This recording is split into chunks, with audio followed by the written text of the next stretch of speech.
You say you want to go into the comic shop, but you're not sure what to buy, you need some reviews, we got you covered. Stay tuned for Comic Book Spectrum.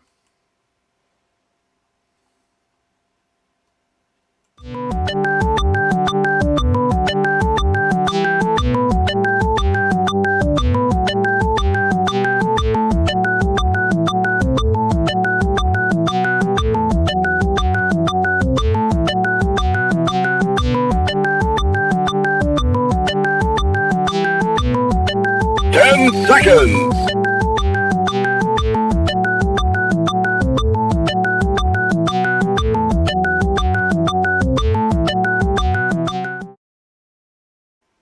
Now comes the part where we throw our heads back and laugh. Ready? Ready!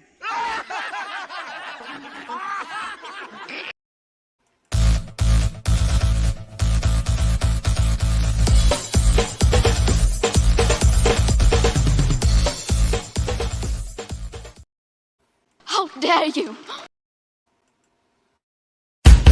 Welcome to Comic Book Spectrum, a Rising Tide Broadcast Network production. Get ready to explore the world of comics, past, present, and future, with our panelists Eric Hawkins, Brian Rodman, and Clyde Hall. And now here's your host, Brian K. Morris. And good evening, everybody. How the heck are you? Welcome to Comic Book Spectrum for Thursday, August 4th, 2022. And we've got a whole bunch of great comics to talk about and some stuff in the news, probably. We're just glad you're here. And if you're watching us live, please leave us comments, say hello. And if you're watching us on the rerun, leave us a comment down below. We'll try to get back to you on it. But anyway, we're going to, without further ado, we're going to bring out... We're going to unmute them because I'm sure they've got something to say, and probably where have you been, Brian? But anyway, here they are. The remainder of this group here. We'll get that thing off of Clyde's head there, and I know all the time. But anyway, here we are with Clyde Hall, Eric S. Hawkins, and Joe D. McFee. And thank you guys for being here. How you doing? Great! Yeah, thanks you for being here. Well, I try it out for once, you know. I'm happy that you're here and you're not going, I don't wanna. Damn, he heard me. No, and a big, please, everybody, say thank you to Joe D. McFee for filling in on the hosting duty the last 2 weeks. He did a good job, and I feel totally superfluous now. So anyway, and I'll probably prove it over the next 90 minutes or so how superfluous I am. So anyway, let's start out the show as we always do when I'm in charge, nominally. We'll start with Joe, go to Eric, then Clyde. Tell everybody who you are and why you're so darned cool. Oh, reason I'm cool because I'm in air conditioning. But I am Joe D. McFee. I am the president of CGC Studios, which is currently in the process of fulfilling the Amazonia issue number 7 series. And this is just one person's tier with every last book that was offered here. And this is what we were trying to tell you. This is 13 books off of the highest tier because the person ended up getting the sketch cover. But yes, you are getting the C2E2 Bombshell Comics number 1. And yes, we finally got them in. That is the Elaine Haygood Obsession issue number 7 variant given to you for free. Awesome. I also is the curator to the show of From the Desk of a Small Press Publisher, which you can see here on Saturday. If you catch it this Saturday, I promised you I will be talking about the good things about investment, and you get to see cool things like this. Ooh, nice. And I will explain more about why this investment was what it is, and why, and the good, the bad, and the ugly about doing true investment as opposed to worrying about speculation and everything. But that's not until Saturday, and there's more like that to come. So if you want to see more surprises like that, that's just a small teaser of what books you might be able to see. More to come. More to come. Exactly. I am all throb just thinking about it. Now, are you going to... Now, C2E2 is this weekend, right, Joe? Right. Are you going to be there? No. Well, then don't go to C2E2. There's just no reason to go. Joe's not going to be there. Well, geez, Brian, if you've been here the last 2 weeks, you'd know this already. Yeah.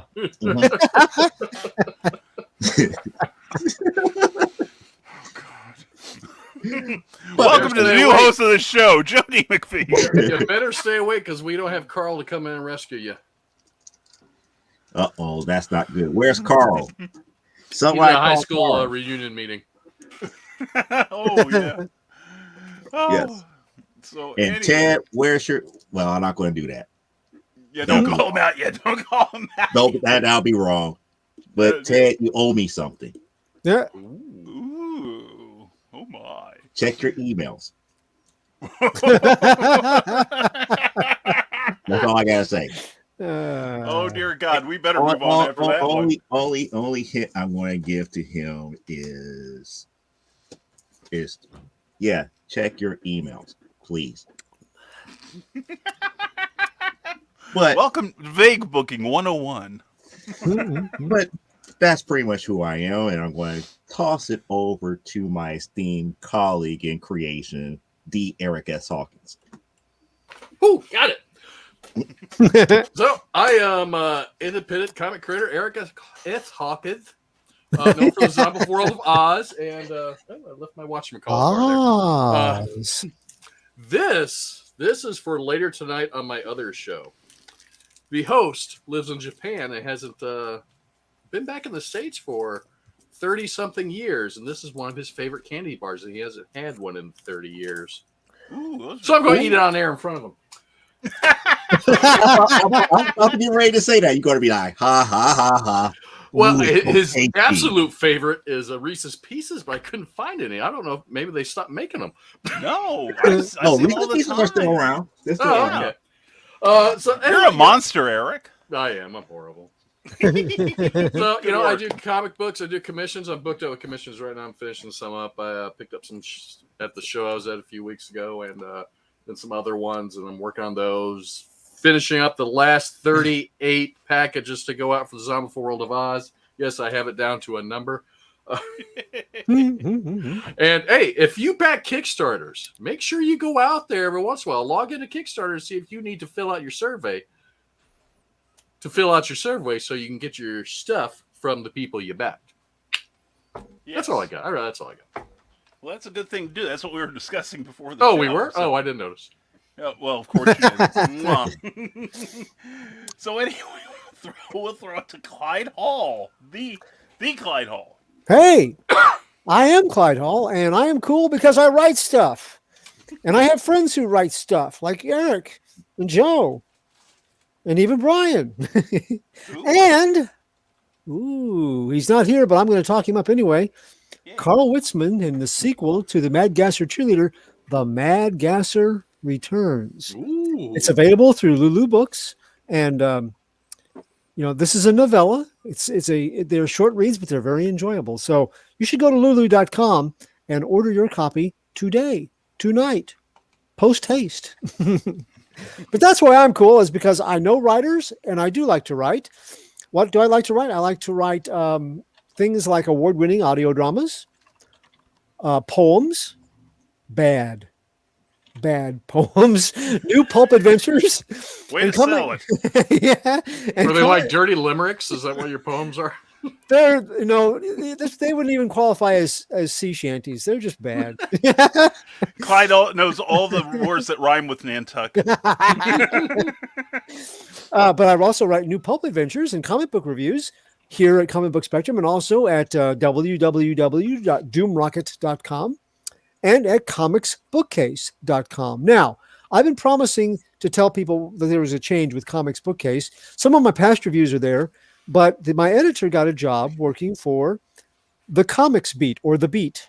It is a very well-regarded online publication. They have not been big on reviews. They have some, but I am waiting for my first assignment to get a review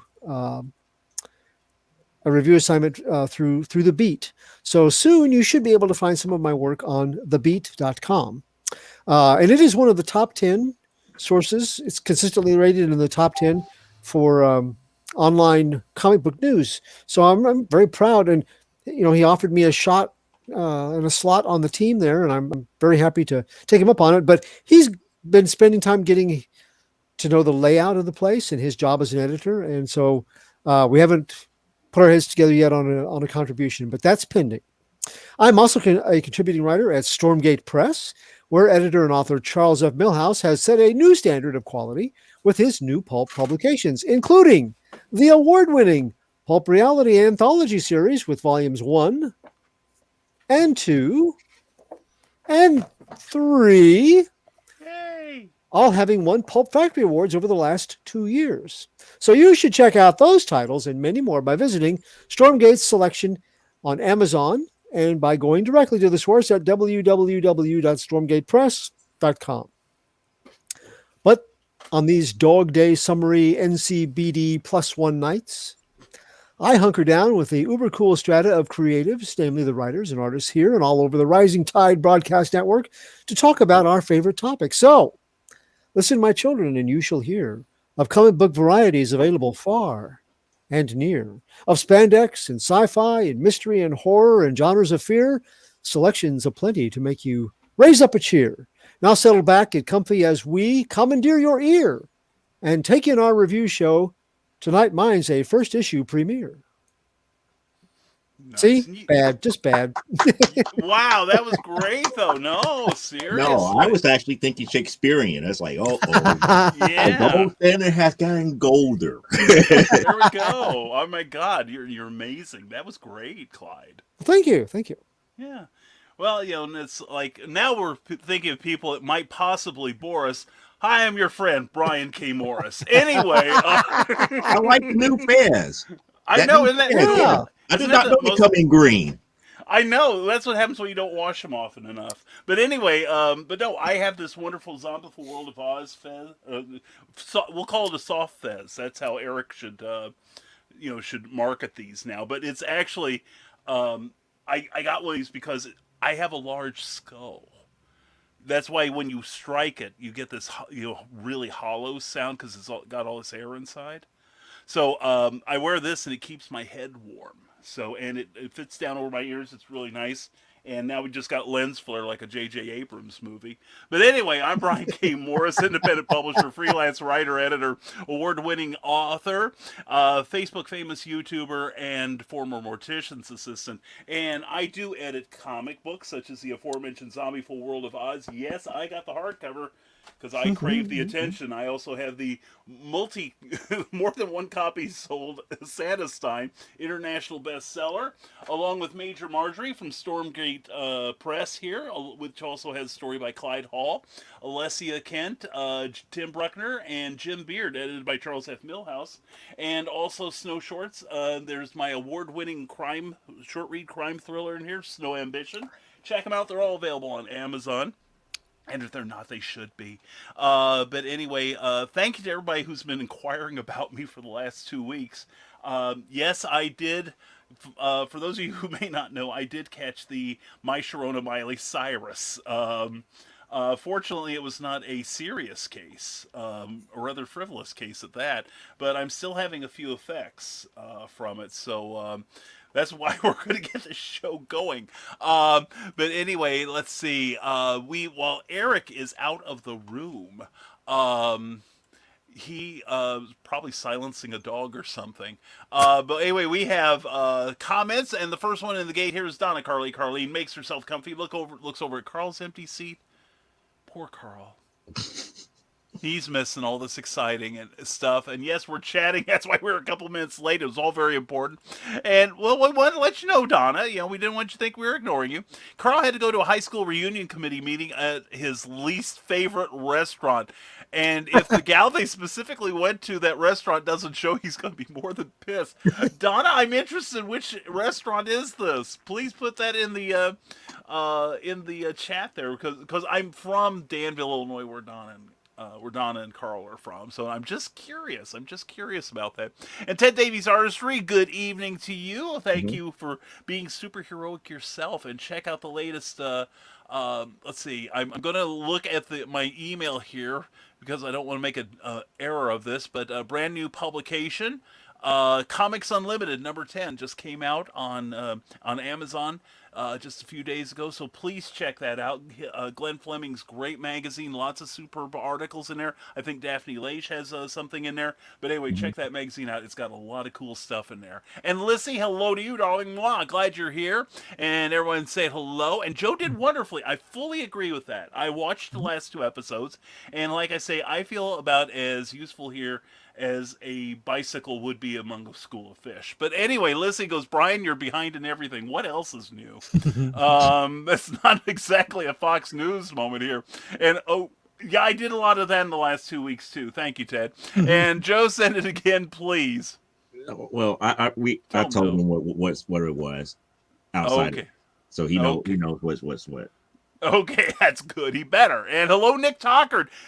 Nick Tockard, oh my God. This guy is the new host of Nevermind the Furthermore every Monday, Wednesday, Friday at 10 a.m. This guy is doing a superb job. He is knocking it out of the park from the minute he gets the microphone hot.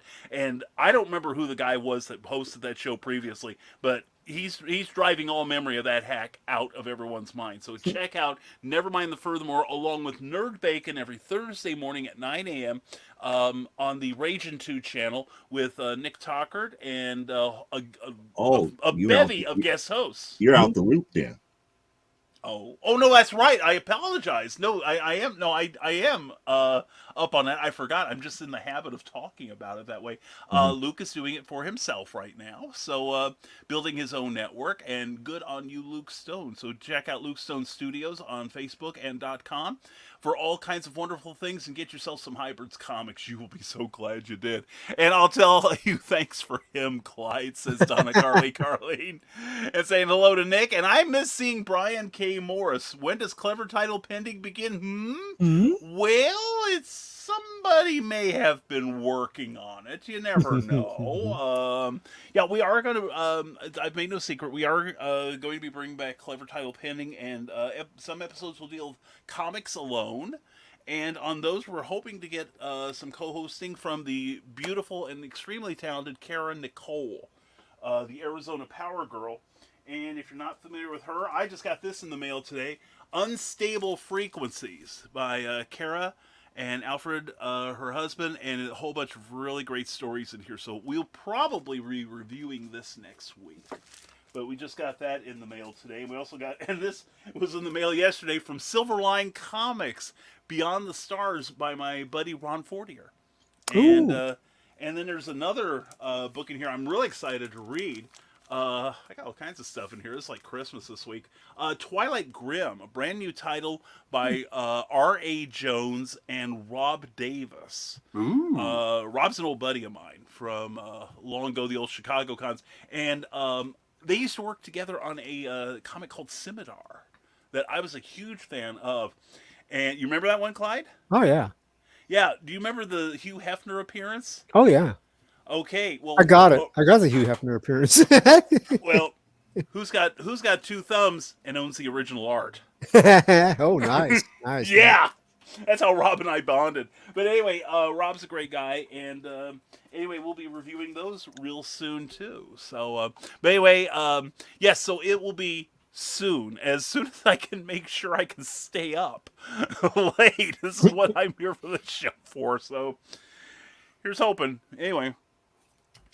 And anyway, hi DKC from Nick and Clyde. We loved that, says Nick Tocker. Thank you. Yeah, excellent. And applause for Clyde's poem. See, we're gonna get rid of that imposter syndrome yet. And nice hat. Wasn't that a beauty? I felt like I was. Yeah, sorry, a person missed it. You missed the green fez. Oh, shall we put it on again? Oh. Yeah. I was wearing this really sexy thing that somebody mailed me. Sorry, I had a very important call from one of my backers. His package arrived and it came in perfect condition. So, excellent! My guinea pig backer. So, okay, that was worth missing you for. But no, I got this really soft green fez. Yeah, there you go. It fits. That's good. It fits. Covers the ears. Yeah. And I tell you, I wear this thing and it's rejuvenating me. I feel 65 again. You know what I'm saying? Yeah, you see, Eric look like a Smurf. Yeah. The Irish Smurf family. So anyway, Rick Bradley, good evening, comic book lovers. Good evening to you, superstar. And Sarah, mwah, hi, perfect timing. Just got home from work. Hi, honey, I'm home. Hi, honey. All right.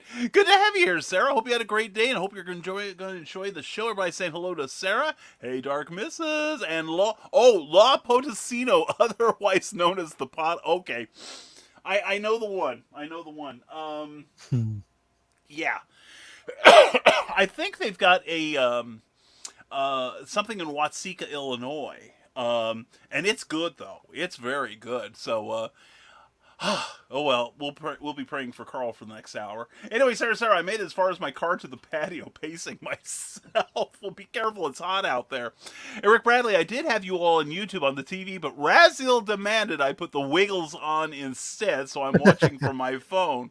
I say make Raziel watch it on the phone. I mean, there's 4 of us.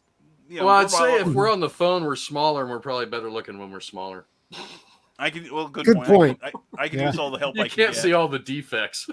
They don't make a phone big enough for that. So anyway, and BKM and Luke Stone is working on an anthology project out of obscurity involving resurrecting public domain titles and characters. This should include an issue 0 of my Paul Bunyan Kaiju Slayer. Oh, wow. Isn't that one of those ideas, guys, where you hear that and you go, why didn't I think of that? Mm-hmm.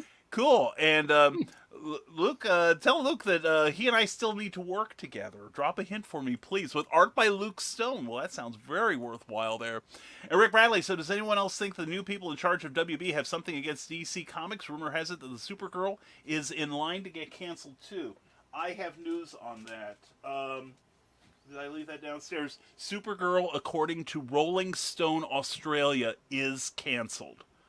And they also have announced on Giant Freakin' Robot, as of this morning, that the Green Lantern streaming series is also canceled. And it's not just the superhero stuff; it's also a number of Scooby-Doo! Scripted show. Scoop 2, yes. Scripted programming is trying to do away with the vast majority of it. It sounds like. Yeah, because one, it's incredibly cheaper than a scripted series To do reality programming. Yeah, Yeah, but most of the reality stuff's scripted too. Well, but they don't have to pay anybody to script it, probably. I don't think the writers of reality TV are covered by the Writers Guild of America. Oh, there's so like yes, yeah, well, sort of, kind of, yeah. But anyway, but it's kind of like animation. They're not covered by WGA either. They've got their own kind of sort of union. But you think about it, that's how Discovery made a lot of its money in recent years with semi or non-scripted things. So, and it's part of an austerity thing where it sounds like Warner's. Granted, the New York Times said that the Batgirl movie, which started this whole shebang that we're talking about, it tested poorly in front of audiences, but also that right now the new owners of what is now Warner Brothers Discovery are looking to get the tax write-off for this thing. So rather than spending, say, another, I read one estimate that it would cost somewhere $8 to $10 million just to fix what they feel is wrong with the Batgirl movie, and that does not count the cost of reshoots, which would involve probably a contract extension in some cases, etc., etc. So now this does not affect. Last I heard today, does not affect the new Shazam movie, or Black Adam, or Black Adam. Thank you. And I have a feeling that part of this may be a subterfuge to give them an excuse to trash the Flash movie. To be, in my opinion. I'll tell you, Michael Keaton's going to be fed up with them and just not do anything with them anymore. Can you blame him? I mean, really, can you blame him? Let's have him come back as the Vulture. I've been waiting for that.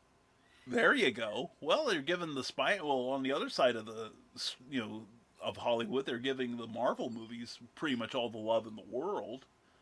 Of course, they're paying for themselves and then some. Plus, they're getting a lot of good critical reviews, and it's kind of funny because the Batgirl movie was directed by the guys that directed the recent Ms. Marvel series. And that's been getting all kinds of high marks from a lot of people that I've read online. I have not watched it. Full disclosure, I've not watched it, but I don't watch any of them. Maybe WB is going to do what? If you guys watched The Boys this last season, they had like the reality show where they choose one of the members of the seven from a troop of people, like a reality program. Is like, Supersonic. We're not choosing you. Hang up your cape, and they have to hang it up and leave. And all the while that they're satirizing that, I'm thinking, I've seen Stan Lee's Who Wants to Be a Superhero. I remember when this was a real show. I was thinking of, yes. So maybe they'll bring that back on WB, except with a DC spin to it of some sort. So. That would be fun. Jeff Johns is you want to be a superhero. Yeah. Or turn in your Justice League of America badge. Yeah. No, because the Stan Lee one, it actually fit. Fit because everything that Stan Lee did in that series made sense. Yeah. Yes, it did. It was good. It was like one character that came there, and it was just like it was obvious that this is not a superhero. It's like, you know what? We made you hang up your cape, but I got something else better for you if you want to hear my proposition. And he became the supervillain for everybody to fight. Yeah. Yeah. I was like, oh, this is getting good. But what ended up happening, how it ended, I just didn't like. I didn't like how it ended. Yeah, and what was it? The guy The final two to me, I believe it should have ended in a tie. It really should have ended in a tie. They had some good personalities on there, although I don't know what the guy that won it was like in for about 2 minutes on one of those made-for-TV movies on Sci-Fi Network. He just walked on and walked off, and his entire part could have been snipped from the whole movie, and you wouldn't have known he was there in the first place. Well, that was the whole thing. His character was very forgettable. I mean, but the backstory and how he portrayed him and everything was very, very good. You could tell that this dude was an actor. Yeah. And the character feedback was okay. However, the rival, Big Fat Mama, she was doing all the educational tours and everything, teaching about nutrition and all this other stuff. And it's like she should have won just as much as feedback was. Yeah. Well, and it's just like I remember seeing her in more comic book shows and conventions that I was at, as opposed to him being the winner. Yeah. And it makes me wonder. It's like, did they make the right choice in the long run? Probably not. I met Feedback at a show one time in Chicago, and he was a nice guy. But yeah, I'd rather have met Big Mama. She sounded like a lot of fun. Really warm, really caring. So. Well, anyway, Rick Bradley, we hope we've answered your question for you. And Rick Bradley says, got my copies of Zombieful World of Oz #4 and need to get a frame for the Todd McFarlane tribute cover without the title and stuff. Books A Million. They sell actual comic book frames. Oh, do they now? Yeah. Oh, cool. I mean, they're sized for a comic book. They got it says comic book frame. No, they're not. Now, don't put it in a wall. It's going to get a lot of sun or anything. Oh, no. And you can't even fit a bag and board in there with it, but it's for a comic. I mean, very cool. Lissy says the green hat is. Those are Books A Million frames. Oh, really? Oh, okay. Okay, I'm going to get a shot. They're like of those. $4.65 each. Oh, that's not bad at all. No, they're not bad. That's cool. Very cool. Well, anyway, Lissy says the green hat is going to be my winter hat. Doesn't knock my bionic ear off like any of my other winter hats. See, now, next time you do this, the Kickstarter thing, Eric, there's one of your recommendations for the hat. If you have, like something in your ear or something, and notice my ear monitors did not fall out. I'm telling you, you've got the key marketing word there is bionic ear. Bionic ear, that's right. It fits bionic ears. Bionic compliant. There we go. See? Well, I do have a stack of them left. So. I ordered extras. Those might be going out at Christmas time. I don't know. Very cool. Very cool. And Sarah's made it safely up the crazy stairs. Success. Yay. The set of stairs that almost killed my honey. And now for NASA to operate my AC. Yes, she has, Sarah. If you've never heard, she's got, if you could imagine like one of the Elon Musk rockets being fitted with an engine from a 1950s hot rod with no muffler. That's what her air conditioner sounds like. I know, I've been in her bedroom. I'm sorry, I usually don't kiss and tell, but hey. But anyway, but yeah, it's a noisy little thing, but it keeps Sarah cool, even cooler than she is normally. So anyway, Rick Bradley says, all I know is they cost us a movie with Michael Keaton as Batman and Brendan Fraser as Firefly, and that ticks me off. I did see a picture today of the Firefly. It looked And good. J. Jonah Jameson as Commissioner Gordon. I know. Again. Oh, Yeah. yes, Right. that was the one that I would be ticked off about. Yeah, can that man just play everything? I swear to God, J.K. Simmons is amazing. But Well, have you ever seen him in Oz? yes, Yeah, so you can play everything. Yes, he can. He's awesome. He's a fantastic. I never actor. thought I would like him in anything after seeing Oz. Oh my God! But yeah, and I would think that that Warner Bros. Discovery would be more inclined to keep the Batgirl project, or fix it, because I've been reading this last week that Brendan Fraser is in some sort of streaming movie, I think it is, where he plays a guy who is 600 pounds. And he's got the prosthetics and everything, looks great, and they're already talking Oscar about it. Really? Wow. Yeah, that they're saying this could be He needed prosthetics? Yeah, to hide his like 595 pounds. So I know now he they had made him look gotten- 600. But He's again, gotten a little large, but I think he had lost some weight since last but then time. Yes, he again, has. we're talking about a guy who played Clint for at least 3 seasons for Doom Patrol. That's who true. went around with that much metal on him. Yeah, that's true. I mean, he's a pretty big dude, but he's not big as built more so than anything like that. Yeah, and I hear, and when I make those criticisms, yes, folks, I do hear the stones whizzing through my glass house. Okay, but anyway, Sarah invokes you. Please do not forget to like this program, and please share this and tell your friends about us. And it's gonna be, and like the show, please. Even if you don't like the show, put in something. And if you feel like putting in a thumbs down, go ahead. We're fine. And give Keaton Batman Beyond. Yes. Yep. Hell yes. Good one. And Ms. Marvel is great, says Rick Bradley. I hope to find out one day. And the movie is called The Whale. That's it. Thank you, Nick. I appreciate that. But yeah, I've been hearing nothing but great things about Brendan Fraser's performance in it. And of course, this is the man that gave us the definitive George of the Jungle. I'm sorry, I love that film. He was perfect in it. And that's called Whale. Brendan Fraser is the internet's baby now. He's part of the holy internet trinity. Keanu Reeves, Dolly Parton, and Brendan Fraser are not to be trifled with. People talk about how nice they all are and how Yeah. kind and Yeah. I know. And and it's one of those things where which is surprising they even get roles in Hollywood. yeah, it's like they're not sleeping with anybody. It's like, what gives here? But that's the thing. It's like these are 3 people I would honestly love to meet. You know, And I can't say that about a lot of celebrities, to be honest, because I'm so jaded now in my old age. when they suggested putting a statue of Dolly Parton up, she was like, "No, please don't. Just take the money and use it for something worthwhile." And Yeah. so I think to make up for that, Uh-huh. on this season of the Orville, season 3, she is held up in a unusual kind of cameo way.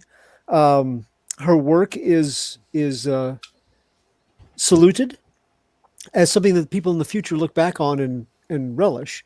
And it was just kind of out of left field, but I was like, they kind of took the opportunity to honor her in a way that it doesn't cost anything, but it was so positive. And in a couple of different episodes, it comes up. So if you haven't watched the season 3 of the Orville and you like Dolly Parton, there's a reason to check it out. Well, I've said for years that if Dolly Parton didn't exist, we'd have to create her. Mhm. She is that awesome. And Nick Tucker says Brendan Fraser deserves all the support, and Rick O'Connell. Amen. One of the finest set of movies ever. And preach. Oh, yeah. Sarah says, got an Entertainment Weekly commemorative edition called Stanley, A Life of Marvel. Haven't yet had a chance to read it since I got it right before work. I saw that. It looked pretty good. It looks really... I like a lot of those magazines they're putting out. And Dolly is a Saint. Grew up hearing that from my grandmother, who was from Tennessee, too, says Lissy. Yeah. Yeah. Again, you hear nothing but good things about Dolly. And I have had an unapologetic crush on Ms. Dolly Parton since I was 3 years old. I'm with you, brother. I remember watching the Porter Wagner show. Yes. And I didn't watch it for Porter. Mm-hmm. I'm telling you, even back then, I was crushing on her something fierce. And just letting you know, it's all there. It's out there. Got it at Walgreens. Thank you, Sarah. Much appreciation. They have a lot of good magazines on pop culture now. You know, Porter Wagner always had this cool rhinestone outfits, but Dolly Parton's rhinestones always fit better, I thought. I've got a Porter Wagner autographed record around here somewhere. Oh, there you go. We saw him at Opryland. Mm-hmm. Oh, wow. Nice. Dollywood there. We didn't see her at Dollywood either, though. Oh. Well, she was too busy somewhere being awesome. So anyway. I think right now...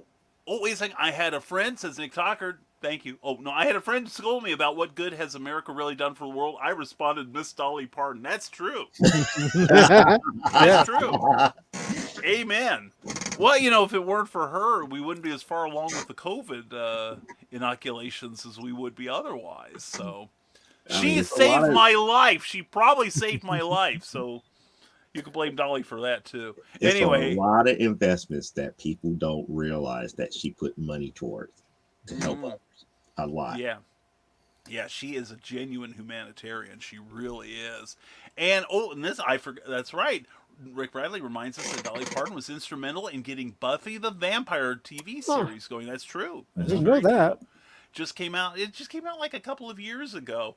And, we're going to find out that, she's, she's, the one that pointed the SEAL team to where Bin Laden was. She was the one who, she was the one that stopped the Cuban Missile Crisis. We're going to find out all kinds of great things about Dolly. She's just... She ran the best little whorehouse in Texas. That alone. There we go. She put with Sylvester Stallone for a movie. But anyway, Dolly, we obviously we love you, hon. Anyway, and if wasn't that fresh after the fact that Stallone did Machine Gun Joe the Terrible from Death Race 2000? Oh, long after that. I thought that was like a pre-Rocky role. I thought that was right after Rocky, after the first Rocky. Well, it may have been. I'll have to And check the then Internet Movie he Database. did Death Race 2000 because Carradine wasn't doing anything during that time in the 70s like that. Yeah. And he That's just had the Kung time. Fu show going, yeah. And Sarah says, what on earth did Dolly have anything to do with Buffy? She It was more producing. Yeah, she funded. Yeah, she did something weird producing wise to funding something unique for Buffy, kind of to twist the arms of certain network executives. Yes. She did a Lucy a la Star Trek for Buffy, it sounds like. Maybe. Exactly. I believe so, yeah. That's another name that should also be brought up because technically he has done a lot for television. Yeah. Oh my God. If I'll tell you, one of the coolest places I have been as far as museums go in Jamestown, New York, which is on the far west side of New York State, just off of the thruway. She is from there. And they have a museum there dedicated to Lucille Ball, and it is one of the most amazing places I've ever been. They have her old car, her old Beamer. They have some of her costumes from various shows she had done over the years. They had recordings of her old radio show that became the basis for I Love Lucy. They have recreated the original New York apartment and the original L.A. apartment that was used in the last couple seasons of I Love Lucy. They also have her Emmy Award statues there. and they've got the comic books. It is it's an incredible place, and part of like you were saying, part of it was of course she had Desilu Studios, which if they didn't produce it, they filmed it there, and many classic shows like The Untouchables were done there, and she's the one that got Star Trek going. Because that was produced through Desilu Studios. So was the original Mission Impossible. So, wow. and I think it worked out to something like there were like 20 shows that Desilu Productions produced, directly. Got off the ground. Got them off the ground, exactly, and fought the networks to make sure that they were, that their Technically, integrity she was owned. Technically, and using that Yeah. quotation mark. Technically, Yeah. she owned CBS. pretty much. She was their CBS, superstar. CBS. If you'd be surprised to not see a Desilu produced show Yeah. anywhere That's but true. CBS. If it was somewhere else, it was pretty much because they already had it booking, and all these other networks wanted to snap it up just to get some of the market share. Oh yeah, yeah, and there was something like 40 shows that were filmed on the Desilu lot. But like I say, if you're ever in Western New York and you're near Jamestown, please go see it. It is a fantastic place. You'll I come want to see away. some of the original Red Skeleton skits that was written specifically for her, because that's how she learned a lot more about comedy, dealing with her background. She learned from one of the masters. Oh God, yeah. Well, she and Red Skeleton were in a few of the old Dr. Kildare movies. hmm He played like a ambulance attendant, I think, and she played a nurse in like the last few of them. I think most of the ones that after Lou Ayres left or was kicked off the series, because this was during World War II, and Lou Ayres, who played Dr. Kildare, was a pacifist and very open about it, and that was not a popular thing to be in World War II. So the producers kicked him off the show, and they were still Dr. Kildare buys a pony, Dr. Kildare falls in love, sort of thing. But Dr. Kildare was not in the show. In fact, after a while, they just stopped referring to him. But anyway, here we go. Oh, you better follow Miss Mona's no-no rule, says Nick Tockard. One, is that to me, and two, who? What? I'm not familiar with that. What are you talking about? Yeah, Nick, I think I need a translation here. And that's so sweet of her, Sarah. It was. She was not only a wonderful lady, I'm told, but she was also a very canny businesswoman too. So, and Dolly helped Buffy happen. She produced it anonymously, Lucy Ball style. Dolly is phenomenal. Amen, brother. And wondering what made her choose Buffy in particular. A closet vampire fan? I think she just saw something in it, and saw something as potentially successful, and wanted a piece of it, which makes perfect sense. And someone needs to do a Dolly comic. Yeah, seriously, love the woman, hate the music. I'm a fan of Dolly Parton's music. I really am. She could do it all. And Frog G, good evening. Hail, Frog G. How you doing, brother? Yep. A wise man said a rising tide raises all happiness. Hop on over and check out my website at risingtide.pub. Thank you, Frog. Appreciate you, brother. Hail, brother. Glad to have you here. And it's good seeing you on Luke's show this morning. That was really cool to hear your voice at last. And go check out Jody's channel from the Desk of the Small Press Publisher on YouTube, Saturday nights at 10 p.m. Eastern, 9 p.m. Central. And hi, Frog, Yeah, please. he missed the preview. He missed the preview of what we're going to talk about Saturday. Oh yes, that's right. So, folks, if you're watching, go back. If you missed it, go back when we end the show. So, and hi, Frog, please put your pre-launch link for Frog G, Voodoo, Gods, and Magic. That sounds so cool. Thank you, Nick Tockard. Lizzie says, Sarah, that's what my gran said. Loved her as a person, but didn't care for her music. I personally like her songs. She's a good songwriter. She made her way into my heart. With that line from 9 to 5 about pouring yourself a cup of ambition. That speaks to me. So, and Frog G is launching September 17th. Sign up now for Frog G, Voodoo, Gods, and Magic. Please go to Indiegogo and please sign up for that. All right. And the thing is, the more signatures he can get beforehand, Frog G will get more attention from the platform, and he'll do a lot better. So thank you, everyone, in advance. Let's take care of our people here. And for all things Nick, go to nicholastalker.com because he's awesome. And this is such a wholesome way to get off the rails for once. Yes. Yeah, 4 guys talking about Dolly Parton and they haven't mentioned her assets. Yeah. That's true. Okay, I'll mention her assets. She owns a vast publishing catalog and Dollywood. Okay, I mean, what were you guys thinking? Anyway, Rick Bradley says, even though Whedon is what he is, Dolly had to have seen how positive Buffy would be for all the girls in the world. Exactly, and everyone's saying hello to each other. We love that. And also check out Miss Mona's No-No Rules, which I can't do right now, but I'll check it out later, Nick. Nick, would you send me a link via DM? I will check it out and see how far I have strayed from the path of righteousness. And would it sound better if I said I dislike the genre? I agree. I can take a lot or leave a lot of country music, but I love her voice and I love her delivery on things. I'm not a country fan, says Rick Bradley, but I will belt out Jolene like I'm on Broadway.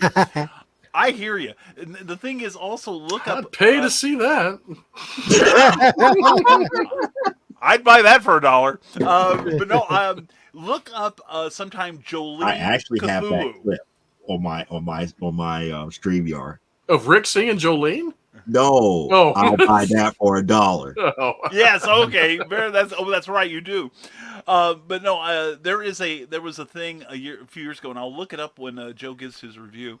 Of where people were rewriting the lyrics of Jolene as if Jolene was something created by H.P. Lovecraft. They're hilarious. I will have to find that. And watch the. I want to make one comment about country music. There's Okay. a difference between, to me, there's a difference between country music before 1980 and after 1980. Before 1980, it was all about storytelling. Mm-hmm. That's the country music that I like. After 1980, I have no idea what it is. It's light rock. It's basically light rock. I think you could get a little further into the 80s before it went to the pop country. Yeah. Yeah, I'm trying to think of the guys. No cowboy Troy talking about I played chicken with a train. It would make no sense. Train. Yeah. And well, a big difference between rock music and country music. Most rock artists do write their own music. Most country artists don't. That's true. And then something happened where just same people started writing the same songs. I mean, there's really only a few people that write a lot of the songs out there now. Mm-hmm. And if you get a chance, look up Bo Burnham's country song about how it's all done to a formula. And one of the lyrics of the song, it talks about, it's like guys that are singing about working in the fields that have never done an honest day work in their life, And there was the second verse is something like... Same as the first?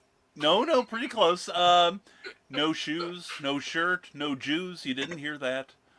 So it goes downhill from there. Nick Tockard says, watch a little whorehouse in Texas and ask, what the heck did Jolene bring to the party? I know what it is. She was a redhead. So Carl would. Yeah, don't tell Carl that. I know. He'd be out of here. I'm up to. Thank you, Sarah. That's it for tonight. Good night, everyone. Anyway, it's the best little whorehouse reference, Brian. Thank you, Donna. I do remember that movie.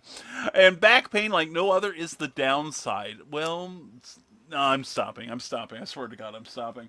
Rick Bradley said, well, I know what I can charge on my Patreon page when I finally get going. I'll keep you posted, Eric. What have you wrought, Eric? And hi, Leslie from Frog, and hi, Donna, Carly, and everybody saying hello. Pardon me. And blah. We'll be checking back with Sarah later about her bra size. Well, don't get me started because we already was talking about Dolly Parton and it made me think about the Saturday Night Live skit dealing with her. Oh yes. The one where it's like, oh yes, we are sending one of our representatives from the galaxy to this little known planet of Earth. Well, who will we send? We will send the smallest out of all of us, and it happened to be Dolly Parton. Yeah. It, Joe, it was Joe, a we're skit, the but only you have two to see the laughing. Look understandable out. reference behind it. Yes. And Sarah is laughing so hard it's squirming. I'm stopping there, but I've got this image in my mind. Let's move on. Anyway, thank you for your amazing comments. Oh dear God.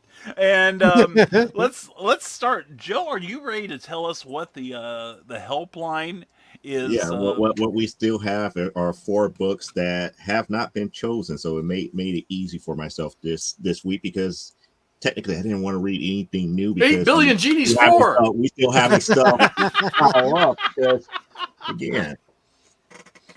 Well, there's all kinds of wonderful books you could be reviewing. Anyway, See, with mine, it would have been 4 books, not just 1. oh, okay. There we go. Joe got the original issues. That's true. And Rick Bradley sums it up here. He says, oh, yeah, you guys are supposed to be reviewing comics, aren't you? Well, that's nominally. Next week, we'll have the Dolly Parton tribute show where everybody will sing their favorite song. There we go. There we go. And anything to help. Thank you, Sarah. I can always count on you. Anyway, so Joe, is the helpline open? The line is open, but the thing about it is it's slowly going to get closed out because unless people are still interested in some of these books, because I got other new stuff that people might be interested in. I know people got interested in Genie, so we did the first 3, so we have to wait for the next one to come out. Okay. But for example, I had Strange number 2. Nobody picked that for a while. I know that Strange number 4 is already out, so we're like, 3 issues behind on that. We had Red Scytha number 2. We did issue number 1 on here, but haven't got any interest on that ever since we did that. And then people were interested in Glit, so we have issue number 3 here, and issue 4 just recently came out. So don't know where everybody's at. And even this one here, Hit Me number 2. Its last issue is out, so I got all 5 of them. But because of other more important issues that came out, we haven't really covered these, and we need to figure out what's what. So for number 1 is Strange number 2. Number 2 is Red Scytha number 2. Number 3 is going to be Glit number 3. And number 4 is going to be Hit Me number 2. You can select at any given time. All right, folks, cast your votes now. And we somebody's trying to rig the election here. Anyway, guilt until It's a Genie Chicago comes way. That's right, my God. Every alderman in Chicago is now looking at Eric, wishing he could do that too. And another one. And I did not look at Eric's when I did mine. Of course, we also have a vote from the Rising Tide Broadcast Network and the publications too. So I'm guilty. And Donna wants number 3, and I want number 3. And Frog wants number 3, and Nick Tockard, and of course there's one in every crowd, and Rick Bradley is ours. So anyway, what we're doing while the and 3 and number 33, he wants some of those books you're going to be reviewing in the future. So anyway, while we are tallying your votes, we want to say that we are brought to you by Rising Tide Publications.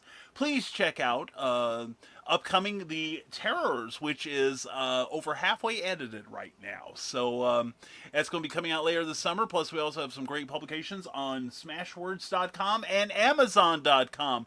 Look for my name, Brian K. Morris. And we are also brought to you by Plasma Fire Graphics. Plasma Fire Graphics, when the look of your book matters to you.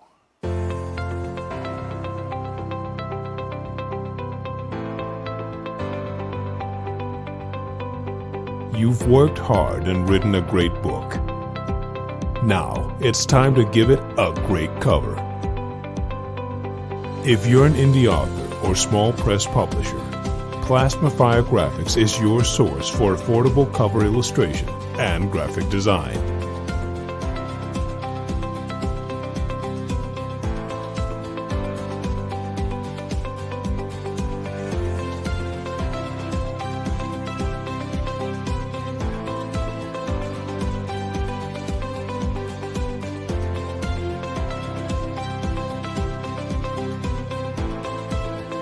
Plasma Fire Graphics, when the look of your book matters to you.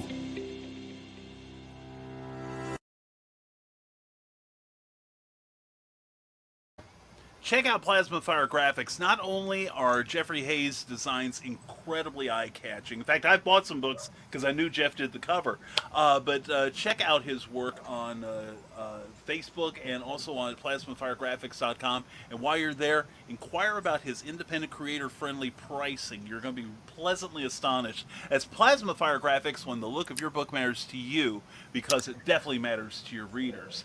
And we still have those votes pouring in here. Nicholas Tockard wants 3. No, he wants 33. Oh, hell no, he wants 333. Half the beast. And we're getting to that one. And Lucy wants 3. And Jeremiah Anura wants 3. And Sarah, of course, wants 666. See? Yeah, Told ya. we can count on you, Sarah. We love you. And anything but 3, says Ted Davies Artistry. And Sarah, 333 across the street from the Beast. She's the neighbor of the Beast. And everyone say hello. And Nick, no wonder my AC is working double hard. There we go. Sarah, 90 plus 90 degrees plus 90% humidity. There we go. And Christy Selmer. Mwah. Dang, now even my live stream videos have old music. I'm sorry. And Rick Bradley wants 2. No, he'd rather see 2. No, wait a minute. He wants 2. I think he changed his mind and went for 2.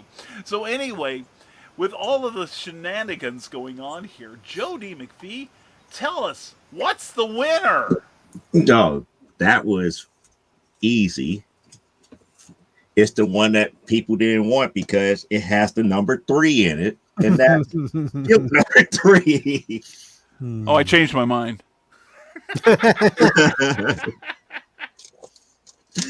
Even if you did change your mind, one vote would have changed the kind of like the landslide that it was. But if you haven't been paying attention here, I did the first 2 several weeks ago. So we did issue 1 and issue 2 here. Quick little recap. I'm not going to make you guys go back because it's been almost a month since we talked about this book. Just to give you a quick little recap, this character right here is in her twilight years, but she owns an apartment, and part of the thing about living in this one apartment is that her apartment has this one room that serves as a doorway, and that doorway is a time conduit, so she could go back in time for at least I think it was said something about 7 to 8 weeks at any given time, and only one person can go through the door at a time. And there's all these different rules that play in the temporal frame of using that access. Now, mind you, you have to be of a particular ilk to live in an apartment like that. So in issue number 1, she hired some help, to kind of like help manage things in the real world, like her apartment, the kitchen, and everything to that magnitude. They get kind of like into like this little bit of a tizzy, trying to feel one another out. And by accident, they both go through that one door in the room, not paying attention to the rules of that particular part of the apartment. So we get to like issue number 2, where her brand new assistant is learning for the first time about being able to time travel. And as she reverts back to like a 13-year-old, while she goes back to like her middle, I wouldn't say middle age, but she's, in her 30s, she's a 30-something at this point. So she goes back and she's like, okay, fine, I want to relive all this other stuff and, live like she normally would live, while her assistant is there and she's had a new lease on life, thinking that now since she's back in time as a 13-year-old with the mindset of her 30, being that she is right now in her 30s, she could go back in time and live life and do X, Y, and Z. But lo and behold, there's consequences to have happened.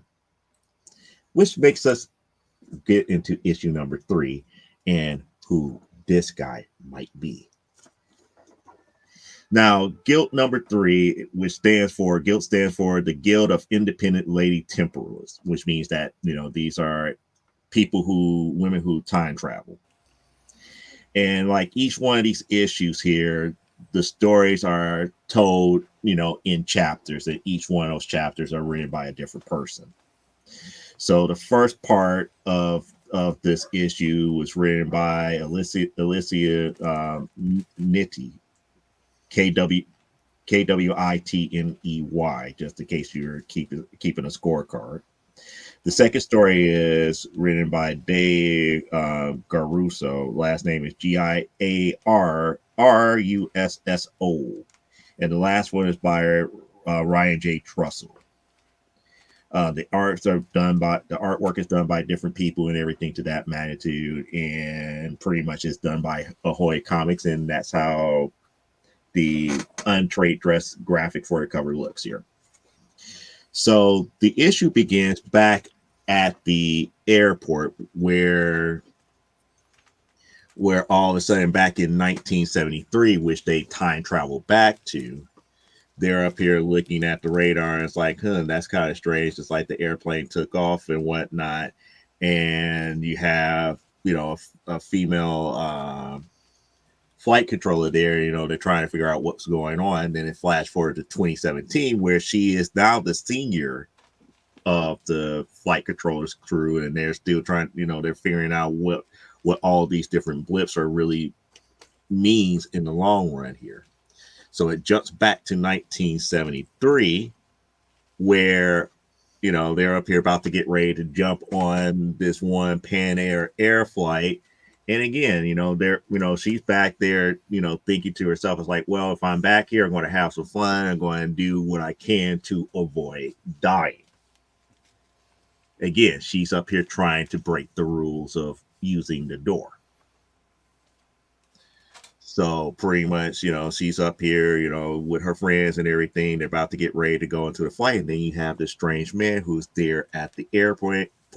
He was using a phone and whatnot. The one person bumps into him talking about, hey, I need to really use the phone. I really need to, to use it real terribly and this, that, and the other. And then he looks at him, and pay attention to his eyes turns into hourglasses. So he looks at him and tries to figure, see who he is and what's actually happens to him. And, pretty much it's like, okay, fine, here you could go ahead and use it, and maybe think, maybe someone will eventually care for him. So he's actually see his life for what it really is and what he actually becomes later on in life. So eventually he meets up with our main character. And, she's kind of like, well, I don't know what's going on. And it's like, she's up there like, well, I got this letter for you. It's very important and whatnot. And, they have like their little bit of conversation, and he's like, hey, it's like, I can't really go into depth as far as what's going on, but you really need to read this letter. It's very important that you get back in enough time. So he gives her the letter, and then he tries to use his whistle, which controls the time around him. Where he could, phase in and phase out where he normally does. And he noticed that it didn't work. Something is off.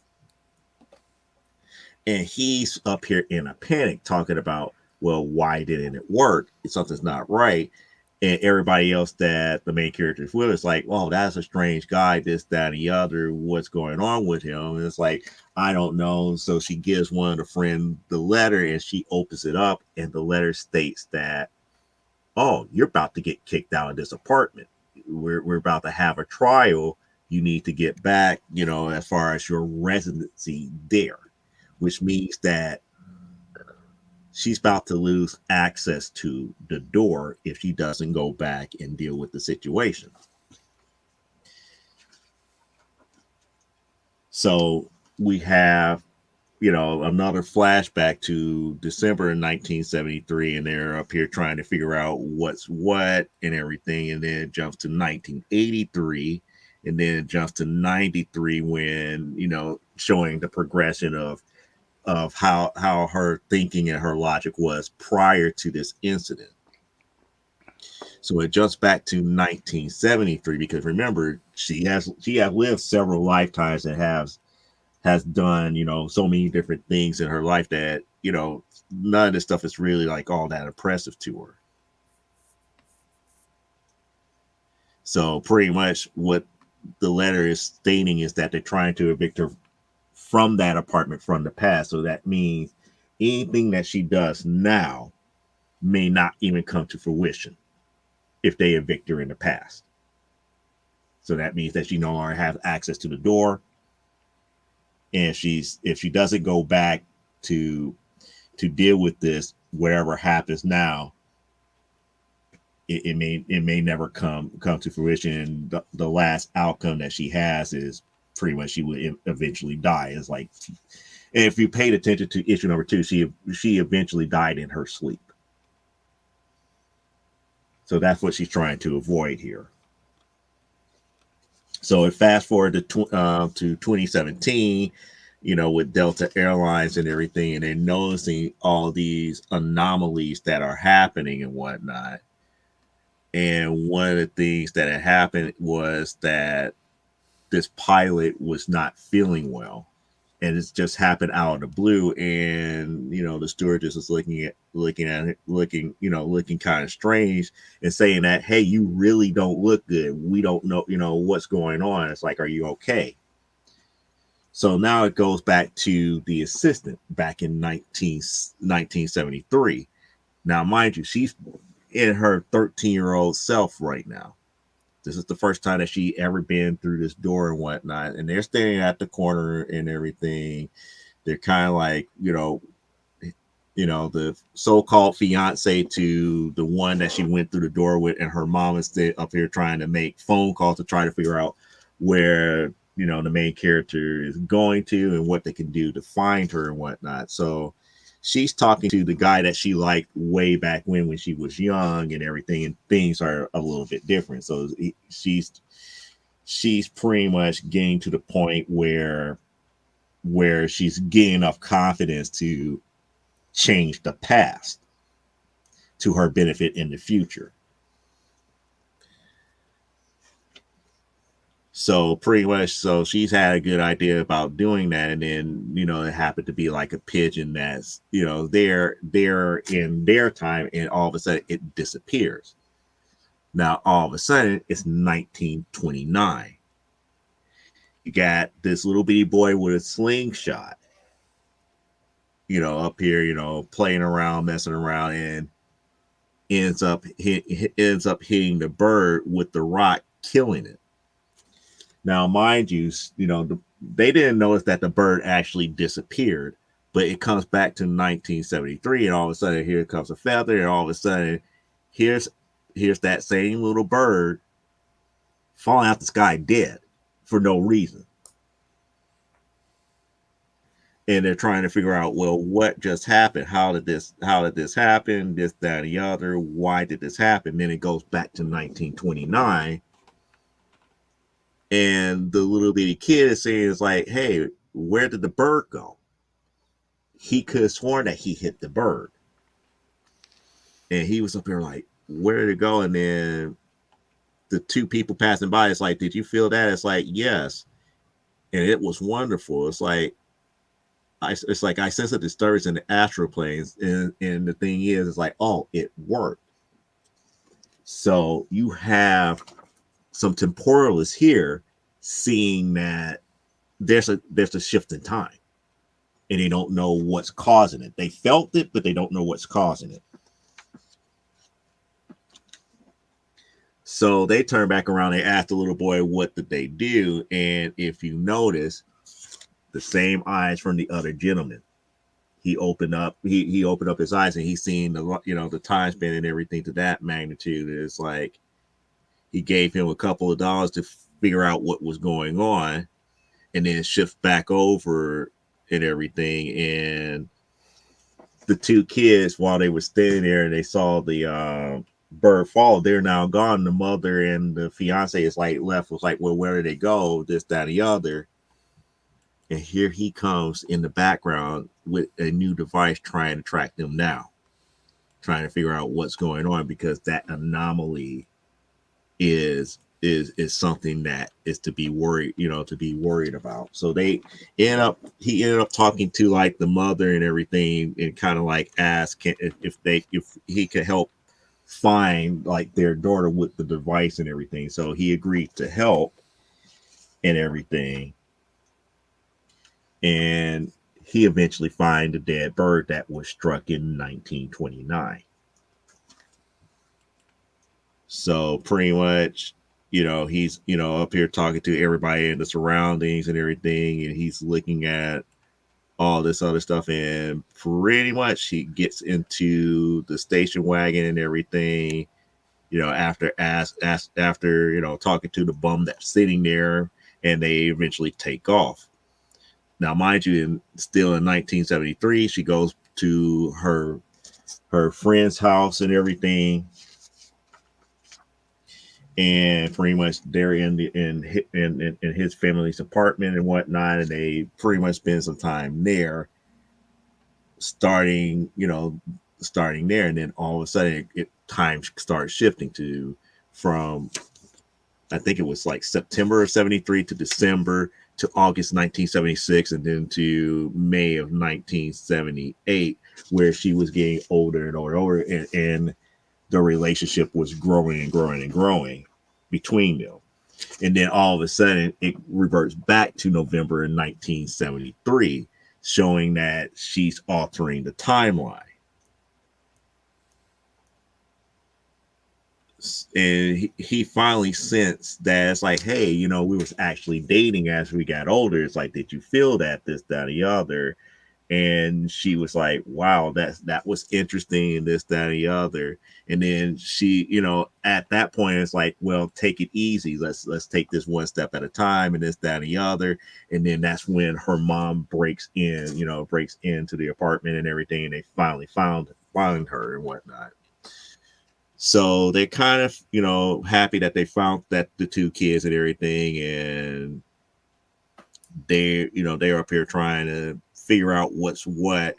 And then he actually tries to explain that the only reason why he's there is because there's a temporal rift and she has to go back. She's not who she said that she is. She's not the 13-year-old that stands in front of you. And he tries to appeal to her about, hey, wait a second, what do you mean I don't want to go back? It's like, maybe this is my only chance for a do-over. She realized what's at stake here, and he's trying to get her to understand the reality of things. It's like, this isn't just about you, Missy. It's like, the longer you stay here, the more damage the time loops creates. Forget fixing your past. We need to make certain that you still have a future. And before you know it, here comes mom stepping in, cold cop the deal, because she doesn't understand what was going on.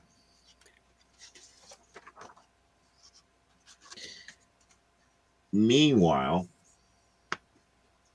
the other lady is about to get ready to get on a Pan Am air flight, and she's about to go ahead and do what she normally does. And it's like, and then all of a sudden she noticed that her friend noticed that there was a helicopter there, and that this might be like the last time that they see one another.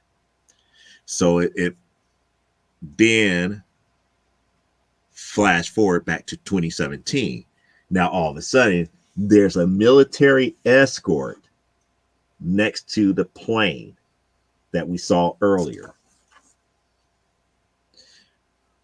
The pilot starts to have a heart attack out of nowhere, which forces the stewardess to take over while the military is about to get ready to shoot the plane down. So these time loops are about to get ready to have a cataclysmic event that the dude was trying to warn them about. And that ends the issue on that cliffhanger.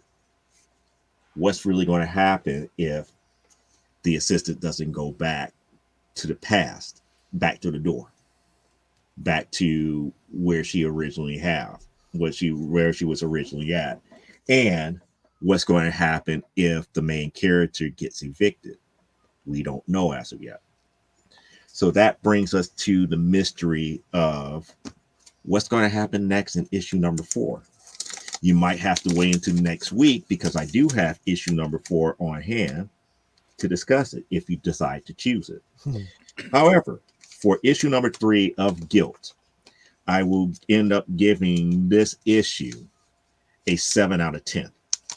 And reason why a 7 out of 10, mainly because it really jumped around a lot. It made sense as far as the cataclysmic problem that it presents with both of them going through the door, and the fact that the assistant was never meant to go through the door, and what she's doing now is causing all of these time loops to happen where things are changing for the negative.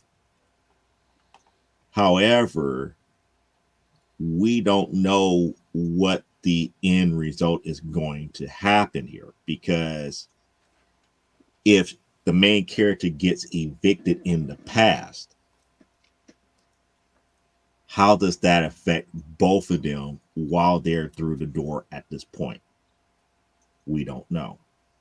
And because there's not a clear distinction on that mystery to give us some type of indication where things may go, it sets up a false, with what I consider a false need to read the next issue instead of a natural progression and be like, oh, I can't wait to see what happens next. It's more along the lines like, okay, I need to read this for it to make a little bit more sense as far as why these two are tied together the way that they are throughout the first 3 issues. Because technically, I don't think bringing the assistant back will fix everything. I believe it's a combination of the both. But that's the reason why I give it a 7 out of 10. All right. Very good, Joe. Very good. Very cool. Yay. Yay. Splendid. Splendid. And everybody saying hello to each other. Rick Bradley had another number of mine. We're not putting it up. Rick, shame on you. Shame on you for thinking what I was. And Jeremiah is a bullfrog G. He is a good friend of his. And whenever you need a link, he shares it every time. Thank you, Nick. Thank you, Frog Exactly. G. Hail to you. Glad to have you both here. And we're also glad to have Eric S. Hawkins here, who will have the next review. Eric. Hey. So, Hey. I did go back and I picked up the second issue of Seventh Sons. Yay. It doesn't actually pick up right after the first issue, so but it does give you more background on the Jesai, Jesai, Jesus, GCs. the GCs. Jesus, Eric. Yeah, so I'm still enjoying that book. But what I'm going to review tonight was once a crowdfunded book 2 years ago. But now it's been released under American Mythology Productions, and which I'd never heard of before, so I don't know who they are. I will interject here. They have done a number of licensed properties, including Underdog and Mighty Mouse. Really? Yeah, reprinting like a lot of the old Charlton and Gold Key stuff. They also, I think they also did Three Stooges.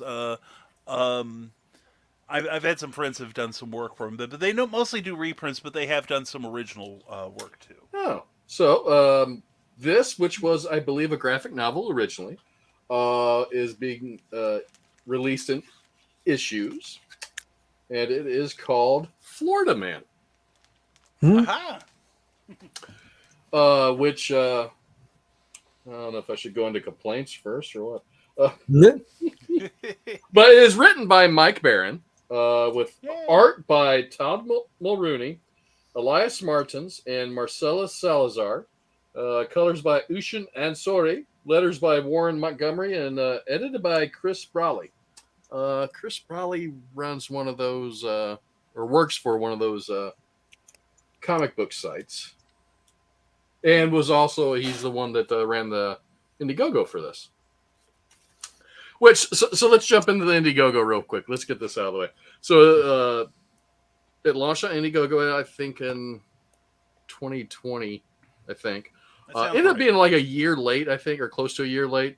The original artist, had some beef with Mr. Barron. Didn't like doing some of the things he was asked to do, and was very slow on the book. So he's not the one that finished it. In fact, I'm thinking this is only maybe a third of the graphic novel, and his art only goes up to the second to last page and ends. So I think that's as far as he got in that. There's also a little bit of controversy because of Reddit. On one of the comic book forums, they would not let them promote this, which they spread around on Twitter and YouTube, which shot them up to like $30,000 right away. But it was because on that Reddit subreddit, you are not allowed. They don't allow you to promote your own comic. Someone else can promote it for you, and they Chris Brawley promoted his own, so they blocked him from doing that. So then they made a big stink about it, saying, well, they don't like this because of this. So then the anti whatever groups came out and backed it for it being censored or whatever, which was total bullcrap. Anyway, so let's get to the book. Oh, one more thing. So when you do comic books, or you buy comic books, there is a UPS code on the back or on the front or wherever. And if we zoom in, okay, so right here, there's 111. Each one of those numbers indicates issue number, volume number, and variant number. There's like 4 variants of this cover, and they all have the same barcode. Yeah. Huh. So that's why I was worried about American Mythology Productions, because it should be a different number for each variant code, so you know which one. Because they scanned at the comic shop, and he's like, which variant was that? I said, that's the regular one. He goes, oh, okay. Yeah. Like, all right, great. So this starts out, and the art's good. I give Todd that the art is good in the book. The issues, the pages he worked on, but yeah, I'm just going to skip that. It's good, but I'm going to think it's traced most of it. Anyway, so Wow. So I started reading this. I pretty much knew the story. It's about Mike Barron has three novels called Florida Man. And this is, I think, taking from one of the novels. And it's about one of the guys, Gary, who has this life-changing invention called house suspenders. Because they're in Florida, and they need something to keep your house down when the hurricanes come. They lose all that money, and then I think his girlfriend or him wins the lottery. Then they lose all that money. It just ups and downs and stupid stuff like that, and like snakes in the toilet, and taking a piss off the balcony, just fall and knock yourself out. Being drunk Florida, all the time. man. Yeah, Florida, man. You get a call next morning. Your girlfriend's in jail again. They found coke on her.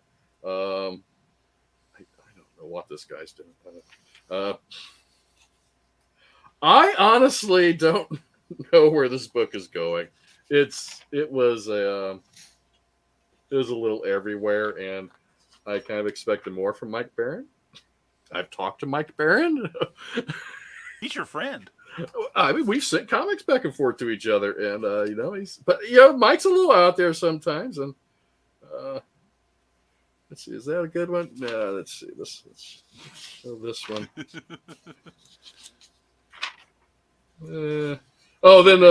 Here's one that really bothered me. So Gary and his buddy are driving to go get his girlfriend out of jail. And a old lady pulls up next to him and starts waving a gun at him. Yeah. She ends up being a judge, you find out, and Gary gets arrested by the end of this issue because of the judge. But I don't know what's going on in this panel here. Come on, zoom. Okay, there you go. So Gary's buddy pulls his gun out and fires it, and you see the muzzle flash. Click. Click. Thank you. Yeah, you just get a click. So I don't get it. So Gary starts swinging an alligator at this guy at the pawn shop because he won't buy his Barry Bonds rookie card, so he can get the money to get his stripper girlfriend. I forgot his girlfriend is a stripper. Of course she is. Yeah.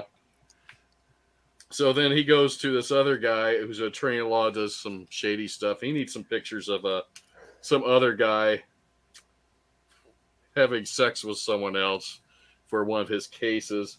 And then you get this guy called Turd. Yeah. Turd just shows up. I mean, and they even say, "Who's this?" He goes, "I don't know." "Who are you?" "I'm Turd. I'm just here." "What?" "Yeah, he's basically this guy in the background here. He's just there. He starts riding off Gary. They don't even know who he is. He just shows up, starts riding around with him. Which is strange. Then you get this is weird.